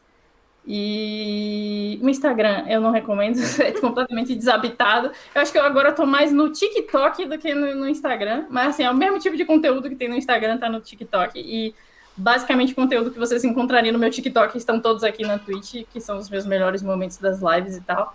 E também tem um canal no YouTube, que é Finha com 2 Fs também, tudo Finha com 2 Fs. Eu acho que vocês chegam a mim de alguma forma. E é isso. Finha, eu queria muito agradecer a você. Esse bate-papo foi ótimo. Tive dicas incríveis, viu, gente? Eu tô aprendendo, como eu disse. Obrigada pela disponibilidade. Eu sempre quis vir aqui, obrigada por me convidar. A casa tá aberta, a casa é nossa, amiga. A casa é nossa, tá aberta. A ideia é que a gente se encontre às tardes, tome um cafezinho, bata um papo. Porque eu acho que a gente precisa democratizar mais esses espaços, entender que desenvolver jogos é mais acessível do que parece e precisa ser ainda mais acessível do que é. Então, sim. E o mundo dos jogos, de uma forma geral, precisa ser mais acessível do que ele é hoje. Então a gente está aqui para isso, para tornar esses espaços um pouquinho mais acessíveis. Eu agradeço todo mundo que colou na live hoje. Chegou uma galera linda, gente, obrigada. Fifinha foi embora, largou a gente. Alô! Meu Deus do céu! Uma live sem pets não é uma live, gente. Então é isso. Não é uma live. Obrigada a todo mundo. Se vocês quiserem me encontrar em todas as redes, vocês me acham como Ana Antar, Anta com R no final. E eu aguardo vocês. É isso, gente. Você sabe como o nome da gente é assim. Eu aguardo vocês na próxima quinta. Eu tô aqui sempre às quintas, às 5 horas da tarde. Então, aguardo vocês. Até lá. Tchau, tchau, gente. Tchau!